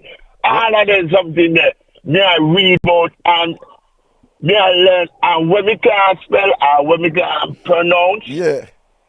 Who? A joke, man. You have to go over it and know it, right? Yeah. I saw me. Suppose it sounds to me that you became literate. You know? You became literate and you learned to read and improve your reading by reading all these sex books, man. Then learn something, read something when you're interested. Just read something. Yeah. Yeah, because when me go in front of the mirror, you know, man, I make up for my face, you know, man. You hear me? Puss, when you used to masturbate, you masturbate in front of the mirror? Yeah, me have seen my face now. Sometimes my face make up and me no want to see that woman either. No. You see, what you mean? When you look on them in the book? When you look on them in the book? No, when you look on them in the magazine, them no. Yeah, you see Janet Jackson lagging on my mind, you know, man. Yeah. Because to me know say Albert Einstein say imagination better than what? Yeah. Better than knowledge, right? Right. Imagination better is more than knowledge. Better than that's what Albert Einstein said. Right. So you know, some of them people used to do that. Listen to my wife tell you that woman there. No, but post. I find it strange that you have to masturbate in front of a mirror. That is, no. You look on your face. No. You look on your face and make up when you masturbate. Post. Yeah. Post. No, something sound weird about that. You have to watch yourself when you masturbate. Me more can understand a woman, because some woman in position in front of a mirror and them have to watch. Me more can understand that. But as a male, as a man, when you masturbate, you have to watch yourself in the mirror and I watch your face, so your face and makeup. My favorite pattern by face base, you know. And it wash away, right? The mirror, the right in front of it, right? Well, post, your favorite spot is over the face basin. Yeah, face basin. Then that means say you pop off in at the sink and then you wash it off out of the sink, post. Yeah, just wash off the knife and put it on. And then so when you're over the face basin, the mirror over the face basin, the mirror there, right? You look by yourself. And sometimes even the same mirror there, you know, sometimes I've been front of this is weird. You know, so sometimes I stand up in front of the mirror to cuss myself. Why? You know? Why? Why? Me just look for me I talk to myself. If me get up a morning time to go beard and looking at the mirror and I say, boy, Calvin, you're worthless, you know, man, look one time you down the banana, man, Jesus Christ, man. Oh, you worthless, man? Them things then maybe cost myself out. You know? Okay.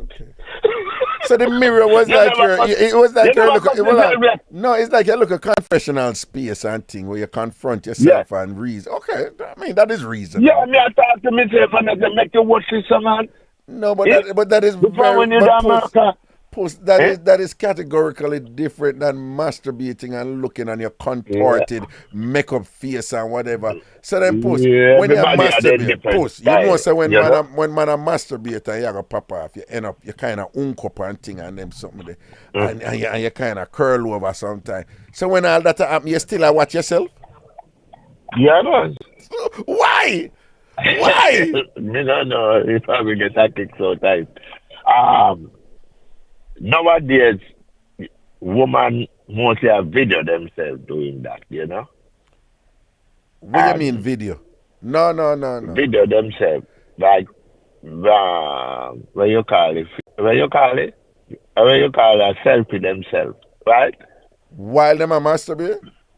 Yeah, because... No. You think that is a thing? I know that women like to see themselves.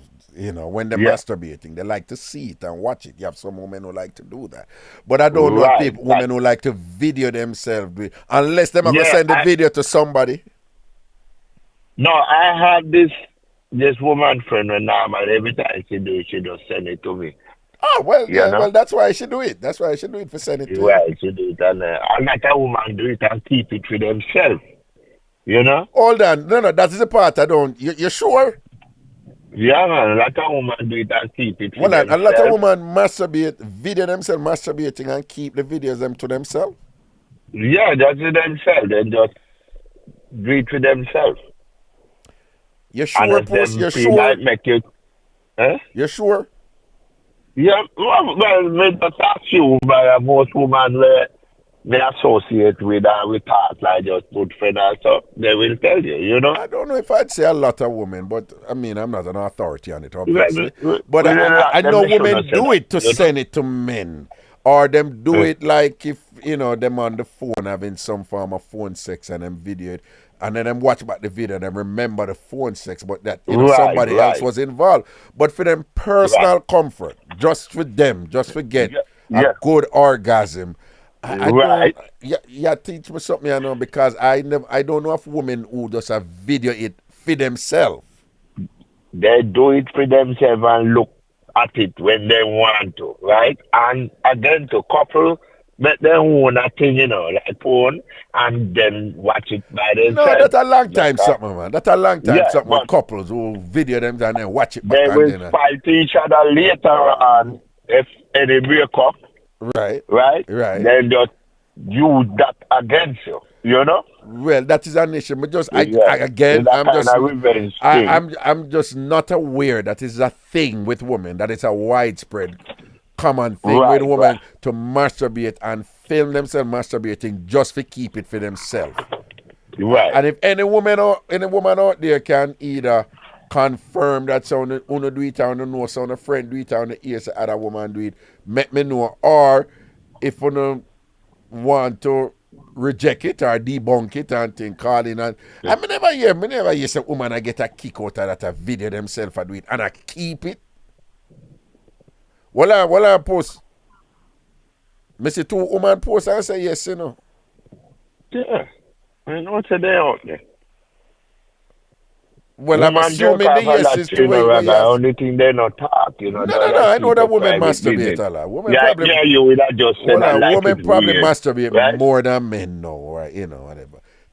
We had pushed to the point where them get all bright with it. We don't need to know. You don't hear them, some of them.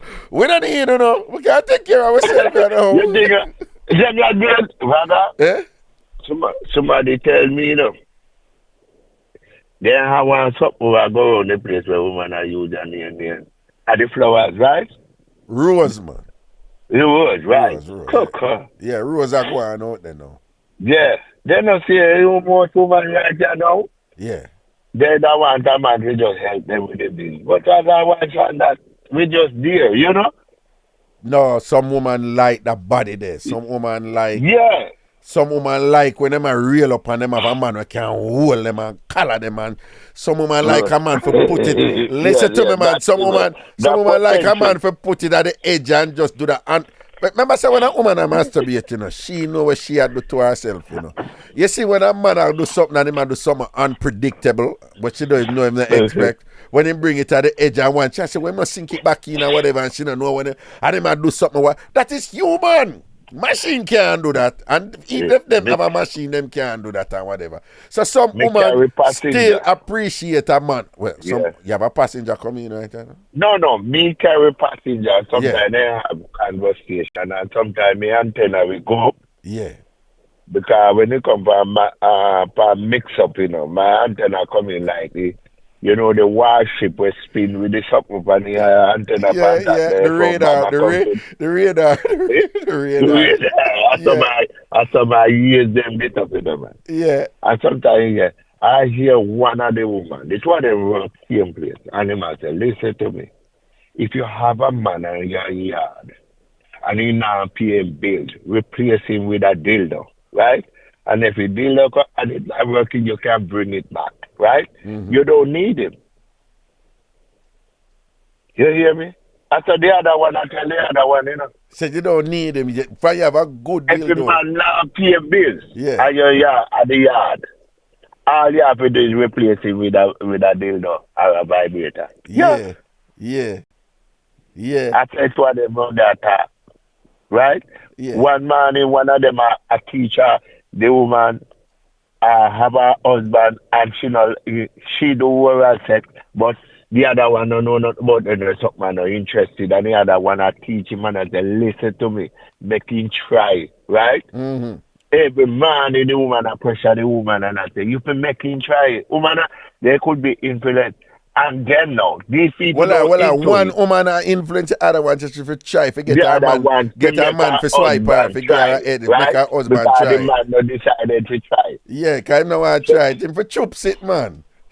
Yeah, so that's what now. It look like one day no man chups it. Yeah. And the woman come and tell him, boy, he do it, but instead like the taste side.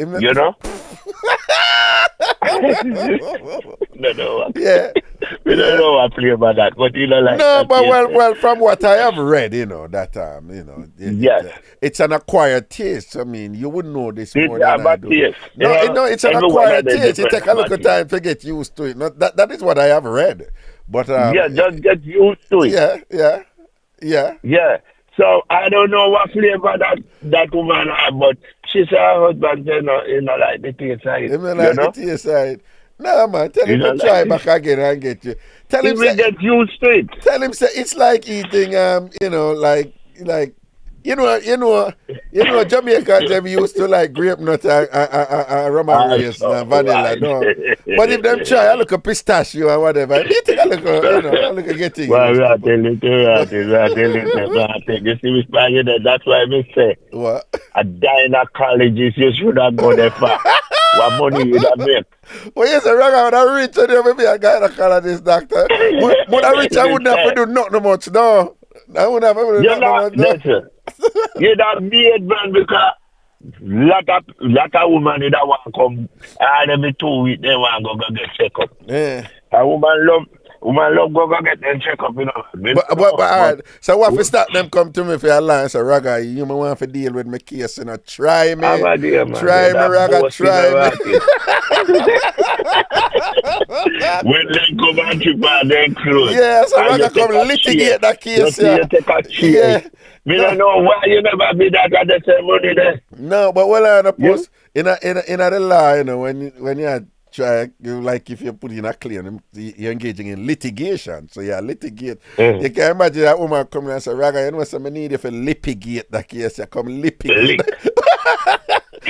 Come litigate that case. Or come litigate.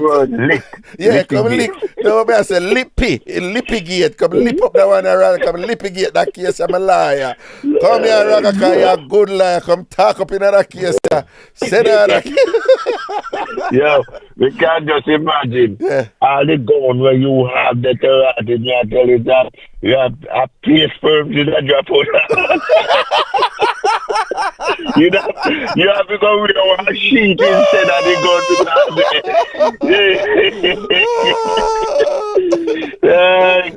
No, so well, I have a cousin, when you talk about disgusting, I him that, So you hear him now.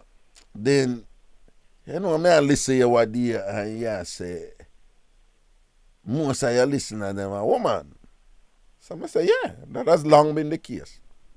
So, I say, yo, when me all go on YouTube and whatever, this and that, it's a 70-30 ratio in general, you know, on average. Yeah. 70% woman, 30%. So you hear him now, no. But you say you're going to do this to make money, don't you? I say, yeah.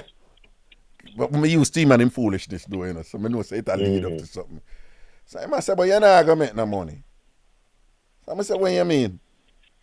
So I say, you used to do that out that thing there. You know the Jamaican woman them stay, you know. If them think they can get away with something, them will get.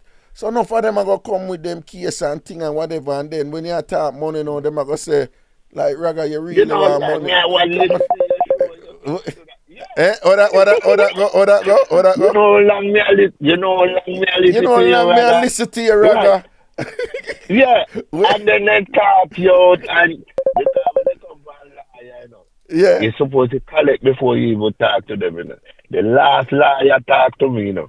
No, man, you ever said you ever think you retainer, man. Unless you, unless you, you know. $1,000, and you know, see it, you know, you have to get a receipt to go see him.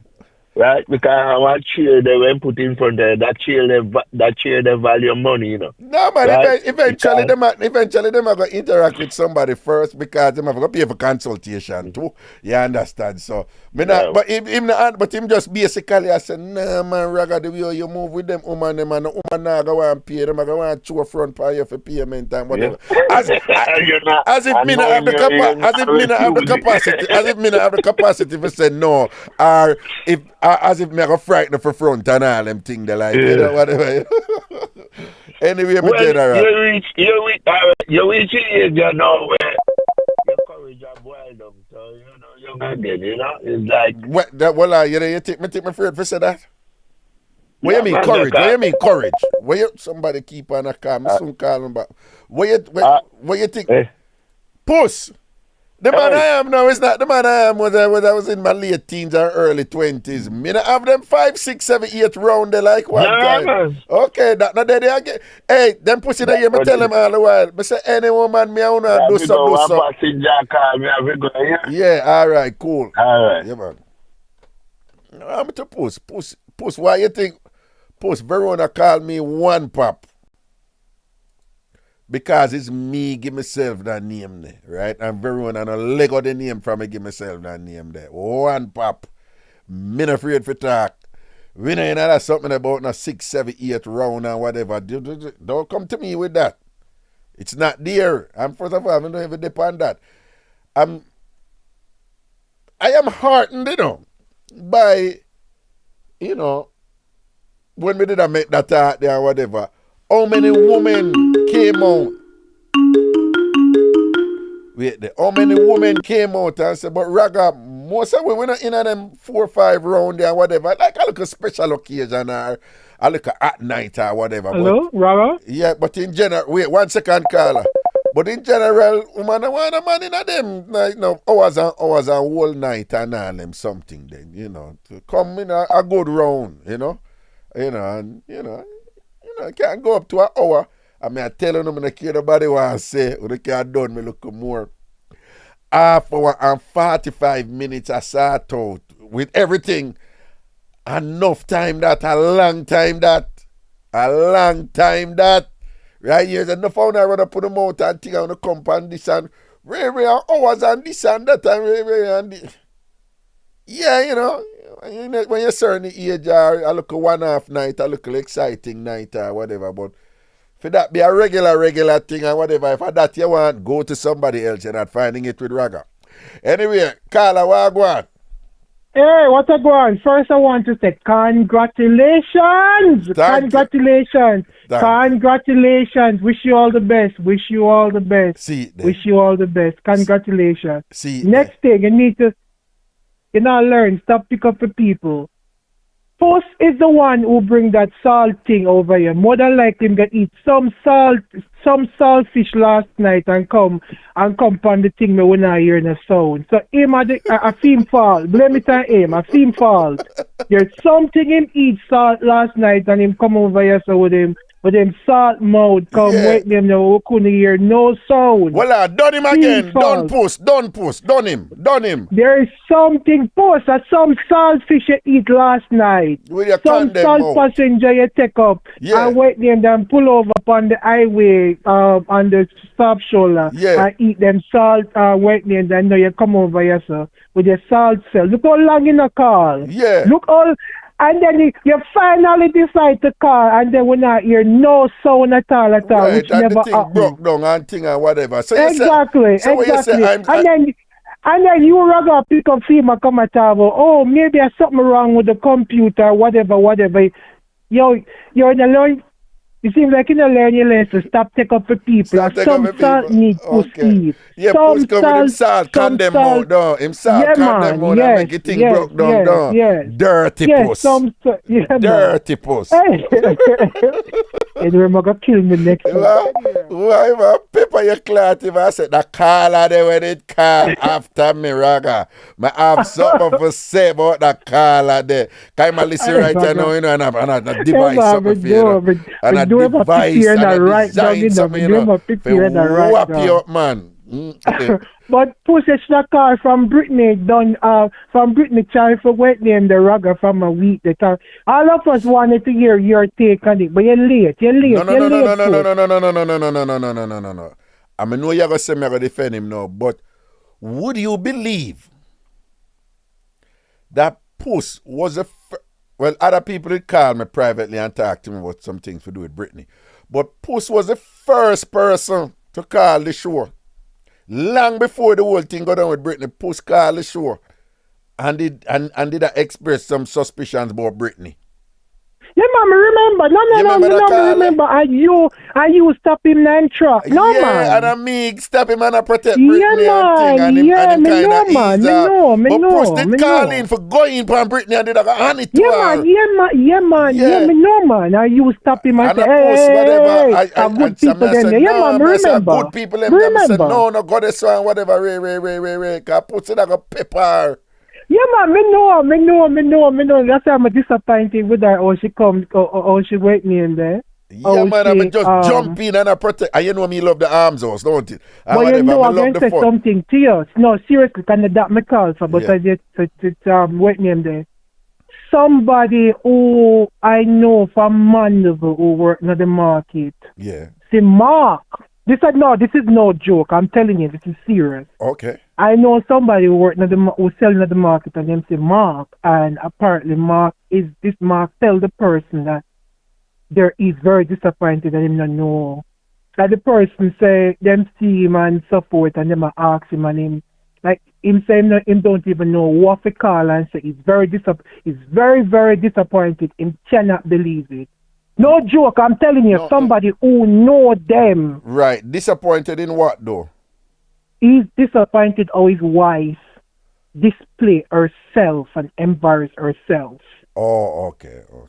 He's very disappointed and him know him not know how to call back him not know how to even express himself, how him feel embarrassed. The person who was telling me them as person was saying to me that if him call back the show, and I said to the person, I don't listen to the show live every week, but I listen to the replay and I don't hear of him calling back since then. No, he did not. There you go. So that says it. That's what the person them seen in the market in Mandeville. And them ask him about it, and him say, to be honest with you, it's very, very, very, very disappointed to know how she wake name there. And this is nobody. This is somebody was serious. Right. This is somebody who know him through the wake name there, through your program, know him through your program, because them hear him voice in the screen and succumb them and him. You know, them are not a friend like that, but them know it's a TamFam family through your to your community, if you get what I'm saying. Right. But I just want to touch on that video you played earlier. Yeah. Mm-hmm. there is something off about that, and this is my logic or this is my reasoning to it. First of all, that man have been in the child life, I guess, since the child is around between 8 or 9 years old, based on what I understand from what he said. Because he said the mother decided not to put the father in child support. Right. The father wasn't in the child life. Follow my logic. The father was in the child life. At that, he went in the child life from the child was 8 or 9 years old. That means he somewhat groomed the child in. She know him as a father figure in her life. Or he talk about the father, the mother must express some disappointment in the biological father, and the child must have hear the mother talking about the father in, you get what I'm saying, in that light. So the child must have some level of animosity towards the father based on what she's picking up from both the mother and the stepfather. Based on what? Based on what? Who is picking up what? The child must have picked up some level of animosity towards the father based on how the mother would be talking about the father, and based on how are you saying this hypothetically, or are you saying that you got this from the discussion? I got this from the discussion. No, but hold on now. Yeah. Let me reconcile this with what you said.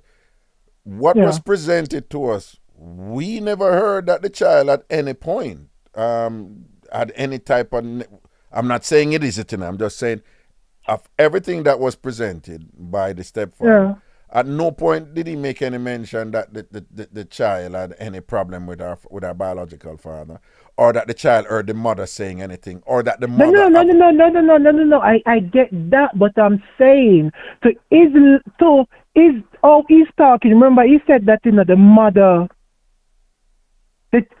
the father didn't pay any child support at all. The father wasn't in the child life. The father wasn't maintaining the child. As a mother, she must at that point, if the man, the biological father, not help her with the picnic, we'll go to Jamaican word now. Yeah. She must have some disgust for the biological father.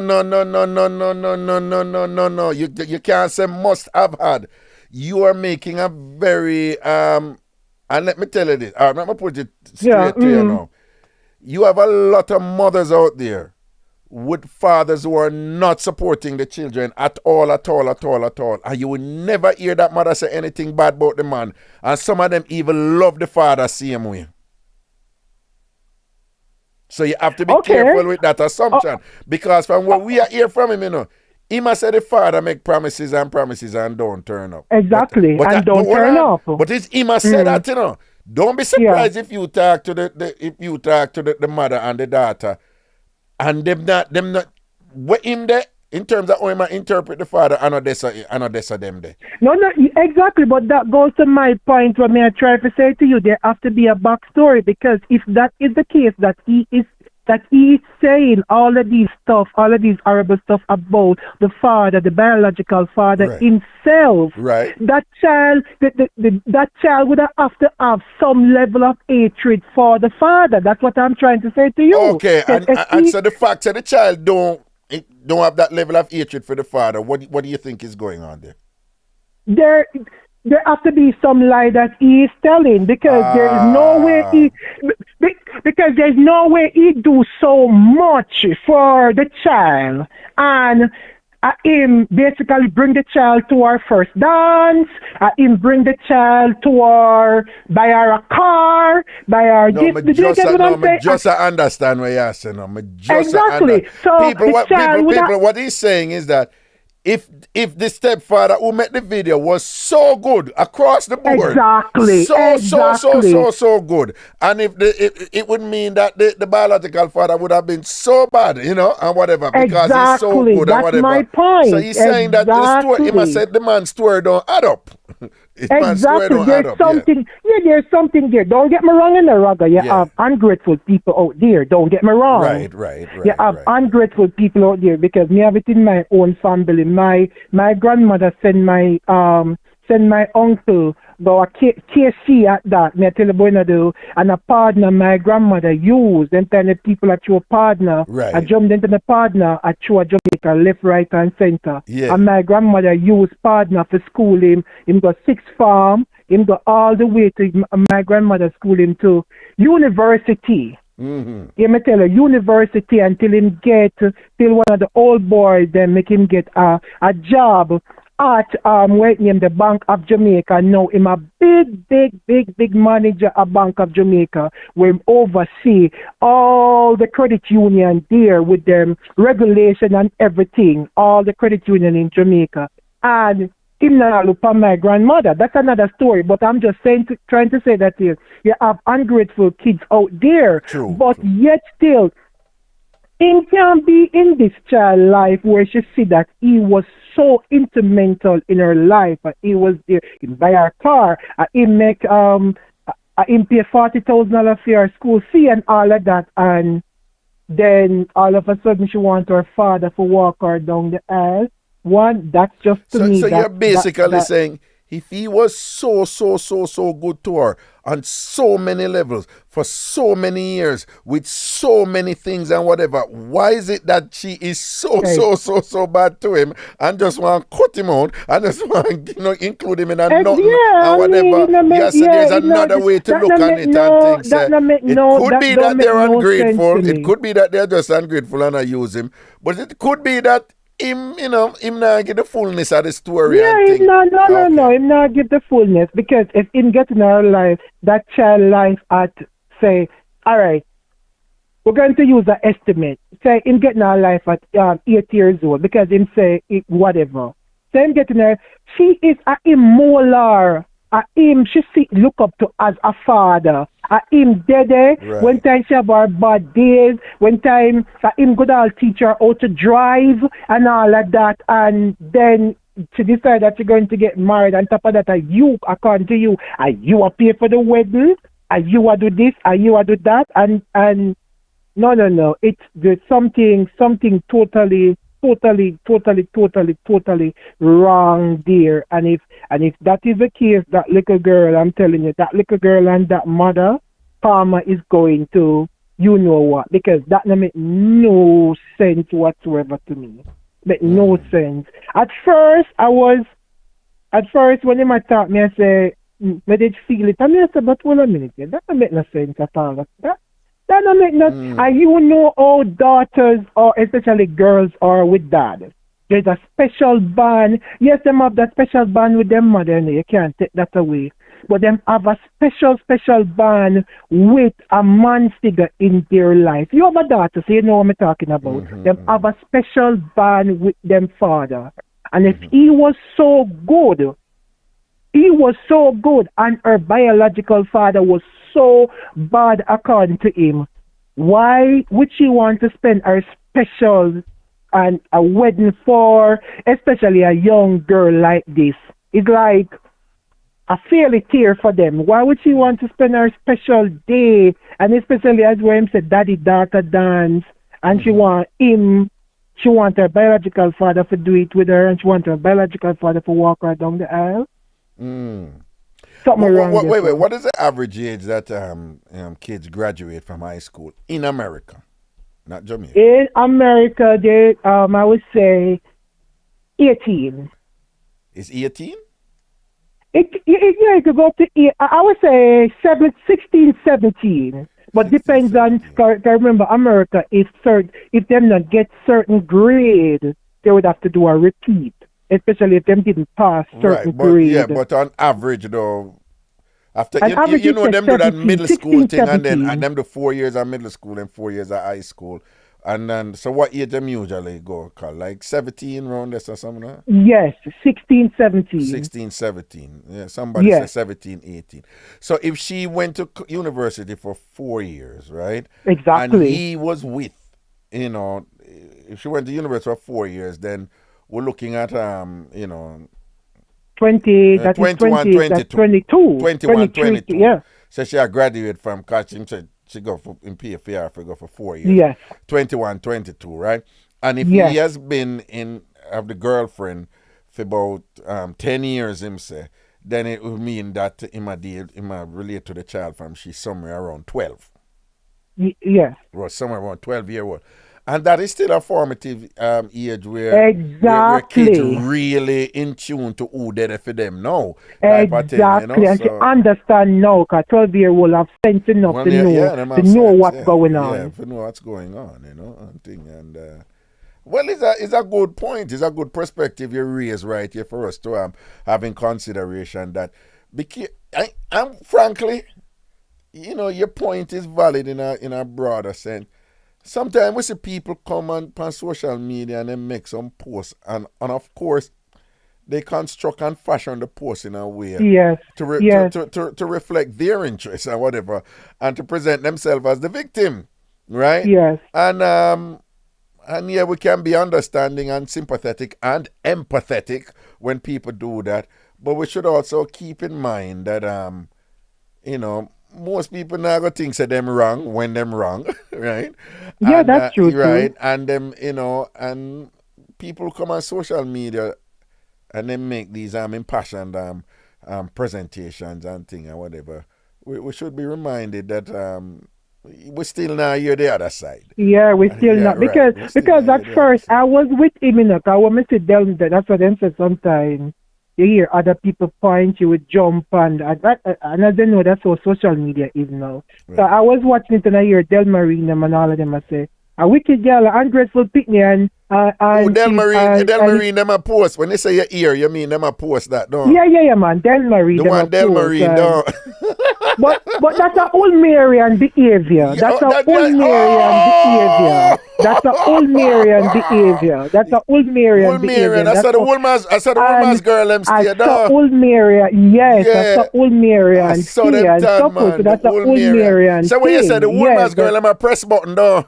Yeah, man. Yeah.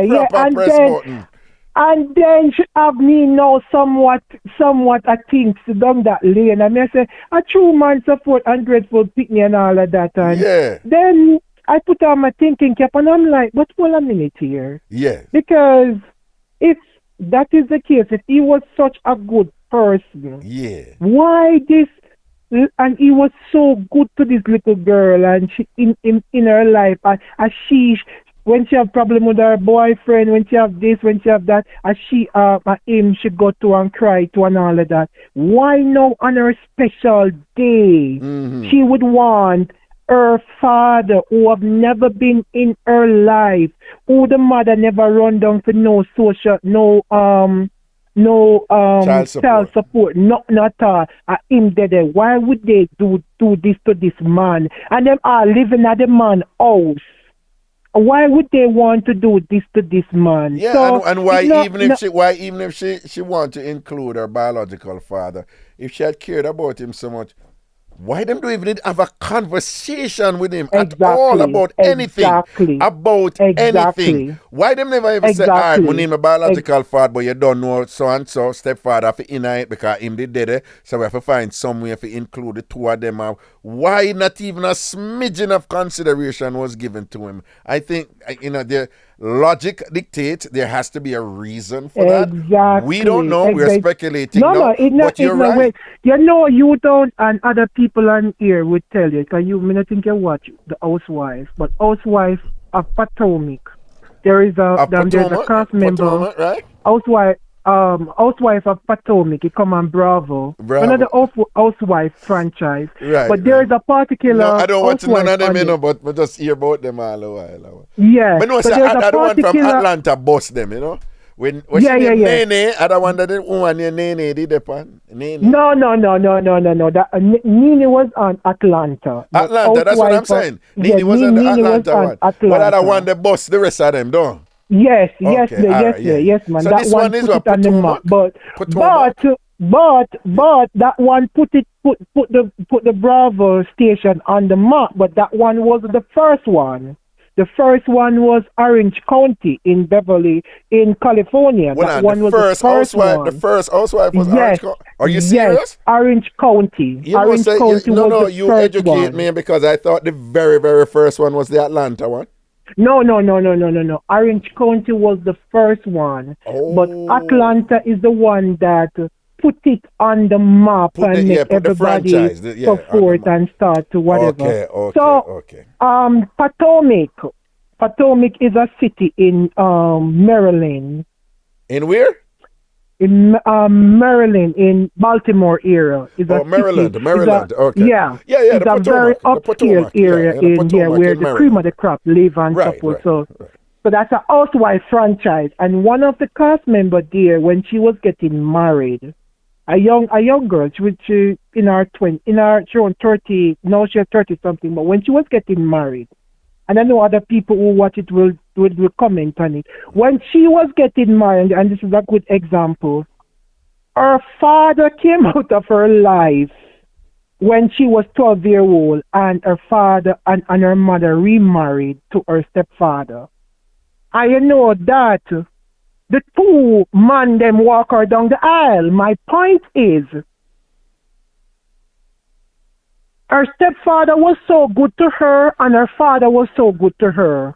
And she have the both of them take part in her marriage. Right. Walk her down the aisle when she have her special day. When she was doing her daddy dance, her father first dance and then her stepfather after. Okay. And when she did, because them have a thing where they met them to the confession, and apparently the producer asked them question, and the producer asked her why, I'd never forget, the producer asked her, why you have two daddy dance and so forth. And she said, listen, these two men were instrumental in my life. Mm-hmm. Yes, my stepfather is not my blood father, but he was there. I never lived with my father, but I could have taken up the phone at any time and called my father, but my stepfather was there. And there were times that my stepfather, because my stepfather, I live in the house with my stepfather had more access to me. But my biological father, if anything happened to me, I could take up the phone at any time and call him. Mm-hmm. So I'm just saying,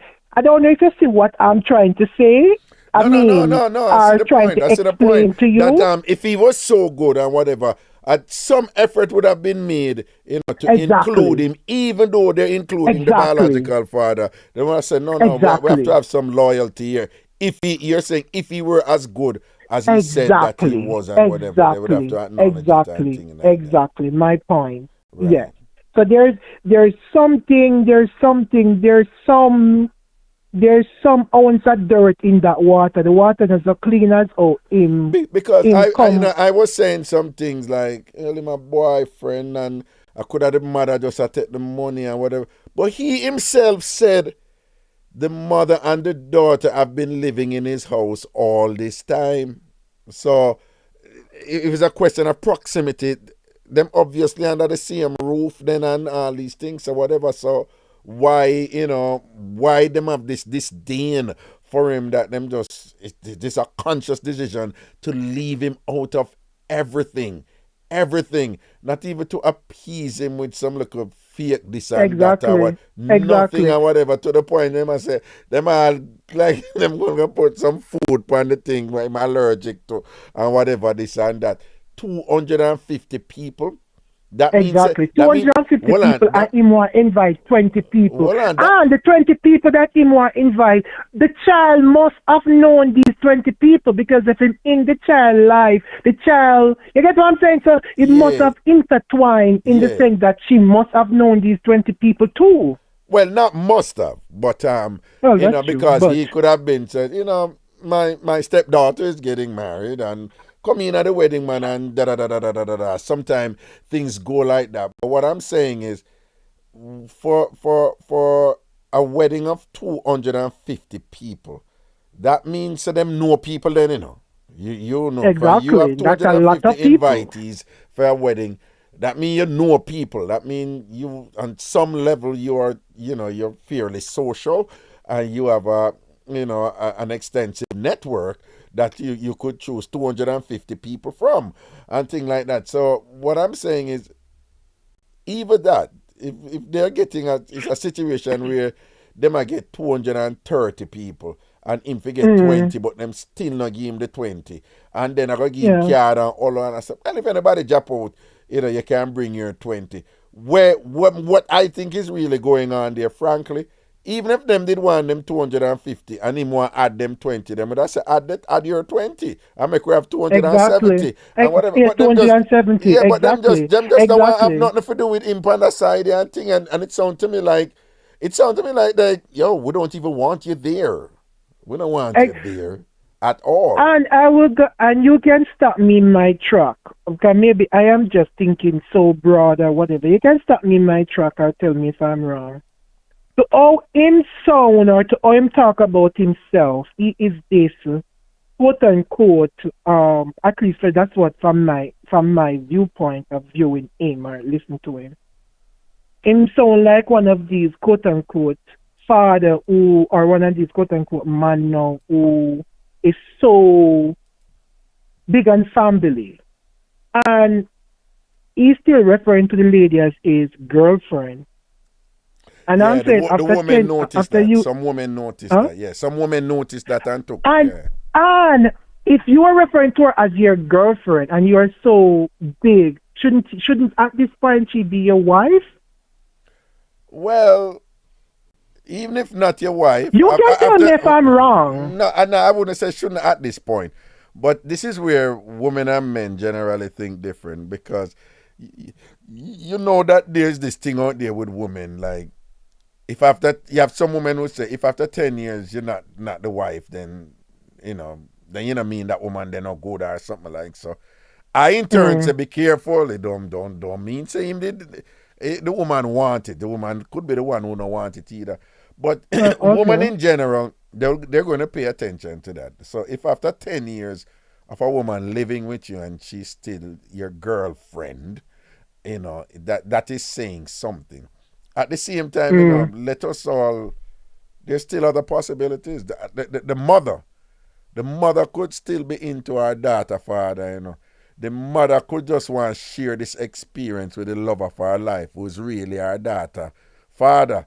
And the daughter father probably don't even want the mother like that. But the daughter, the link or something or whatever. And the daughter, the mother can't, I'm just postulating here. And the mother could, just don't even want him to go spoil what would be a fairy tale thing, the love of her life and herself and them daughter getting married and just have that look of something there. Like, it might be like a little, it might go spoil the whole image of the thing. So, but the big issue here is, so why take him money then? Why make him pay for everything, all these years and whatever? Exactly. To go to your point then. So, what I'm saying is, even if you're correct in saying the story not straight with him, right? Even if you're correct, it doesn't destroy the thesis that there is some sort of manipulation and using going on the part of the mother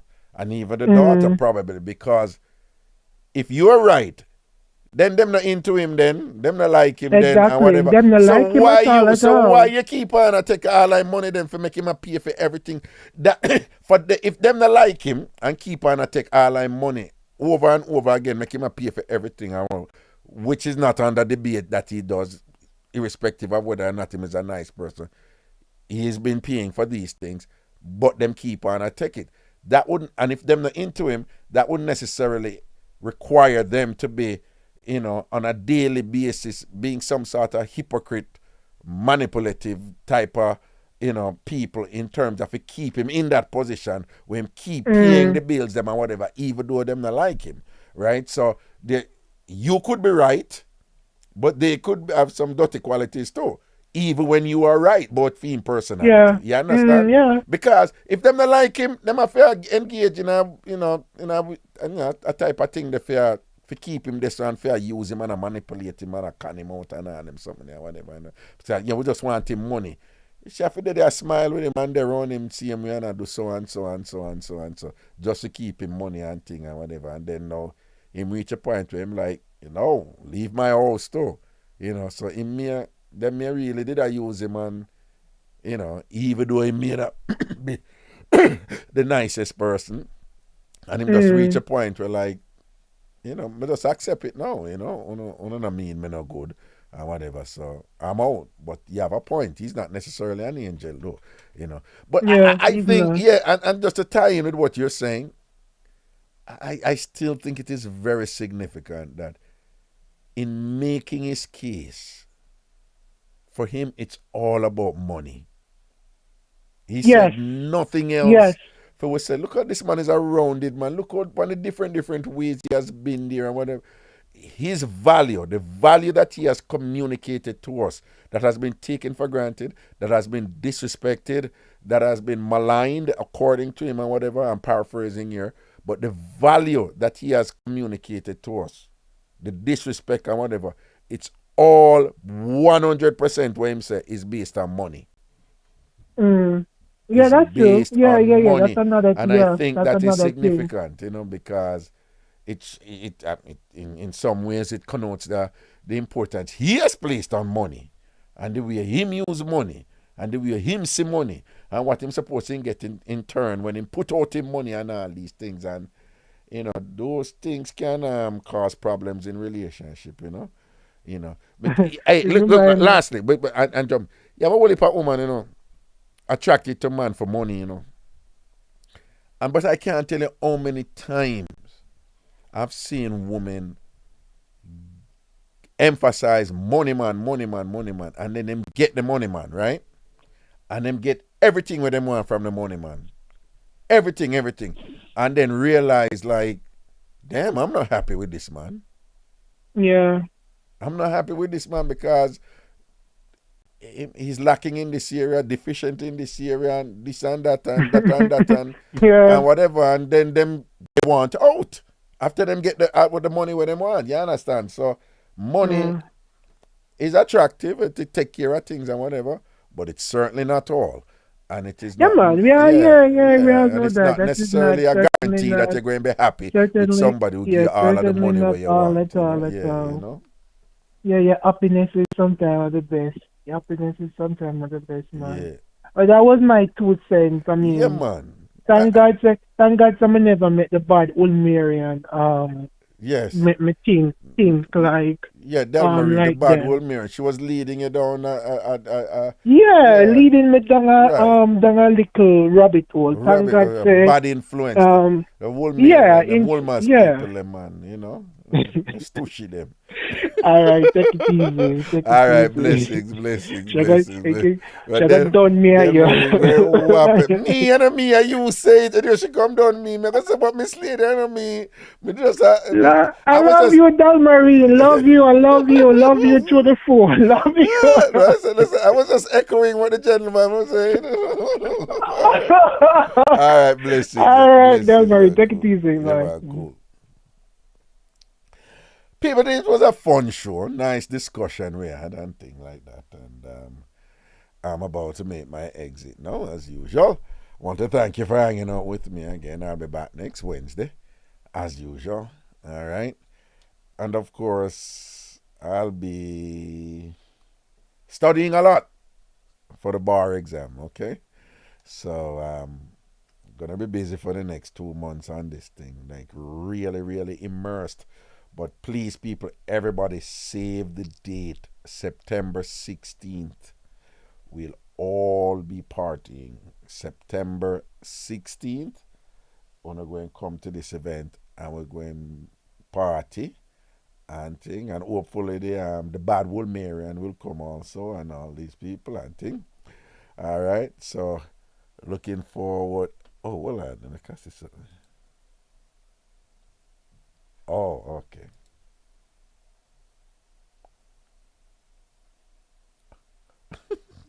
Somebody, P. Tucker. No, I don't know how to pronounce these this Latin here, you know, Age Quad Agis. You know, but P. Tucker post Woolmas to the world. P. Tucker Woolmas to, you know, because from the bantanning start pan Delmer and P. Tucker say, don't come for the old Marians, you know, and thing and whatever and thing. And say Peter can post again down here. So I say, what? Ajay Quad, Ajis, Woolmas to the world. And the war start. The war start, you know. The whole Mary and them a gang up and a bad up and thing and a come together, you know. But come on, Will Marian. We don't know Una as gangster. Come on, man. We don't know Will Marian as gangster. I'm just asking, Una the stush crew? No, Una the stush crew? No, Una the hoity toity, I make her pronounce it correct. Hoity toity. No, Una the hoity toity people, eh? Big bad Will Marian, gangster Will Marian. Oxymoronic. They don't go together. Gangster Will Marian, them not go, it's like Woolman's gangster. Them not, you know, them not go together. Them not go together. Woolman saying gangster Will Marian is like saying gangster priest. No, them not go together. Them don't go together. Them don't go together. Them don't get together. We don't know about no Will Marian and gangster and thing like that. Yeah, Christina Rocha before them fling two buckle. Yo, we like the vibes, you know, we like the energy. People big up on themselves. It was a nice show today. Let me tell you something, when I started about this, you know, I wanted the discussion to still be laid back and fun and engaging and still have, that Jamaican element in it, even though the discussions can be about topics that are universal and applicable to, countries and all over and whatever, thing like that. And this is just what I am. And, with a little bit more maturity than, a little bit more depth, We don't want to get too intellectual and too, dense and verbose and inaccessible to the average person in terms of our speech and the subject matter. So you want the subject matter to be relevant to pretty much anybody out there. We have achieved that. And you want the discussion to not be too heavy, but not too light either. And we have achieved that. And you want the discussion to have an energy and a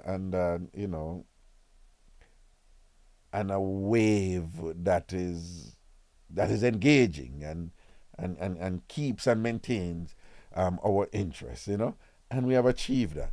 So in that sense, this show has evolved an identity now, and I see where the callers, like you feel it and you sense it and you know how to reason within, the framework of the show's identity. And I see callers doing that instinctively and people who post, And in that sense, a show like this, it's not like any other show that is on the internet. I'm sure there's similar ones out there in terms of what people discuss and whatever. But when you put all those elements together and things like that, we are evolving a family here. We're already branded that way, TamFam. That once you're engaging with me, it's about the Tambourine family and things like that. But I like the flow. I like the feel. I like the subjects. I like the discussions. I like the sharing. I like, different perspectives. I like the degree to which it's intellectual, but not too intellectual. I like them something there, it's nice. All right. Thank you, people. Take care of yourself and thing. Have a wonderful, wonderful, wonderful, great weekend. Curtis Viewpoints. Woolman's girls too hype and think that they're better than others. My cousin went to Woolman's and she was like that.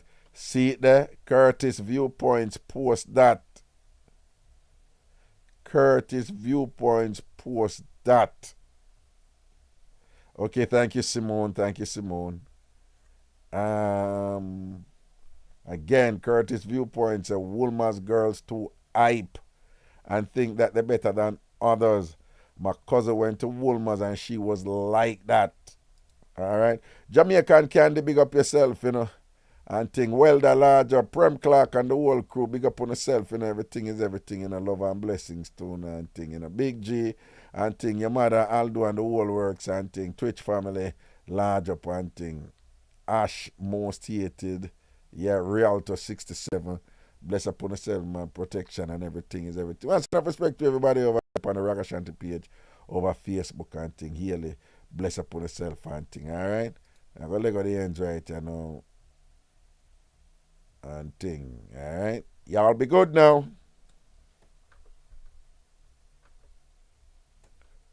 Ooh. Oh, hold on there. Let me see this thing. Okay, here we go. Oh.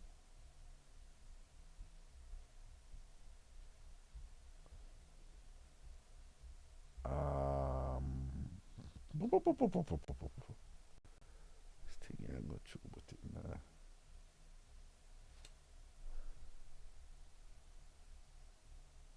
So me nah hear it.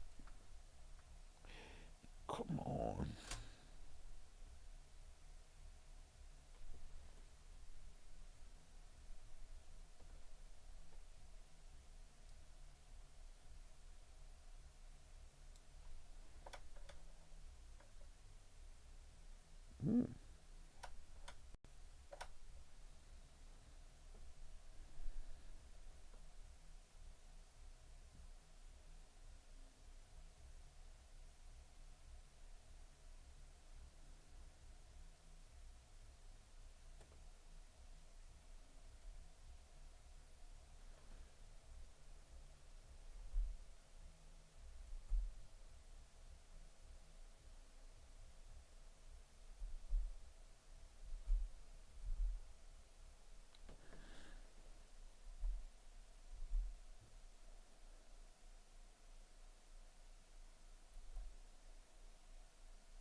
Dog boy that say if Delmarine did go school.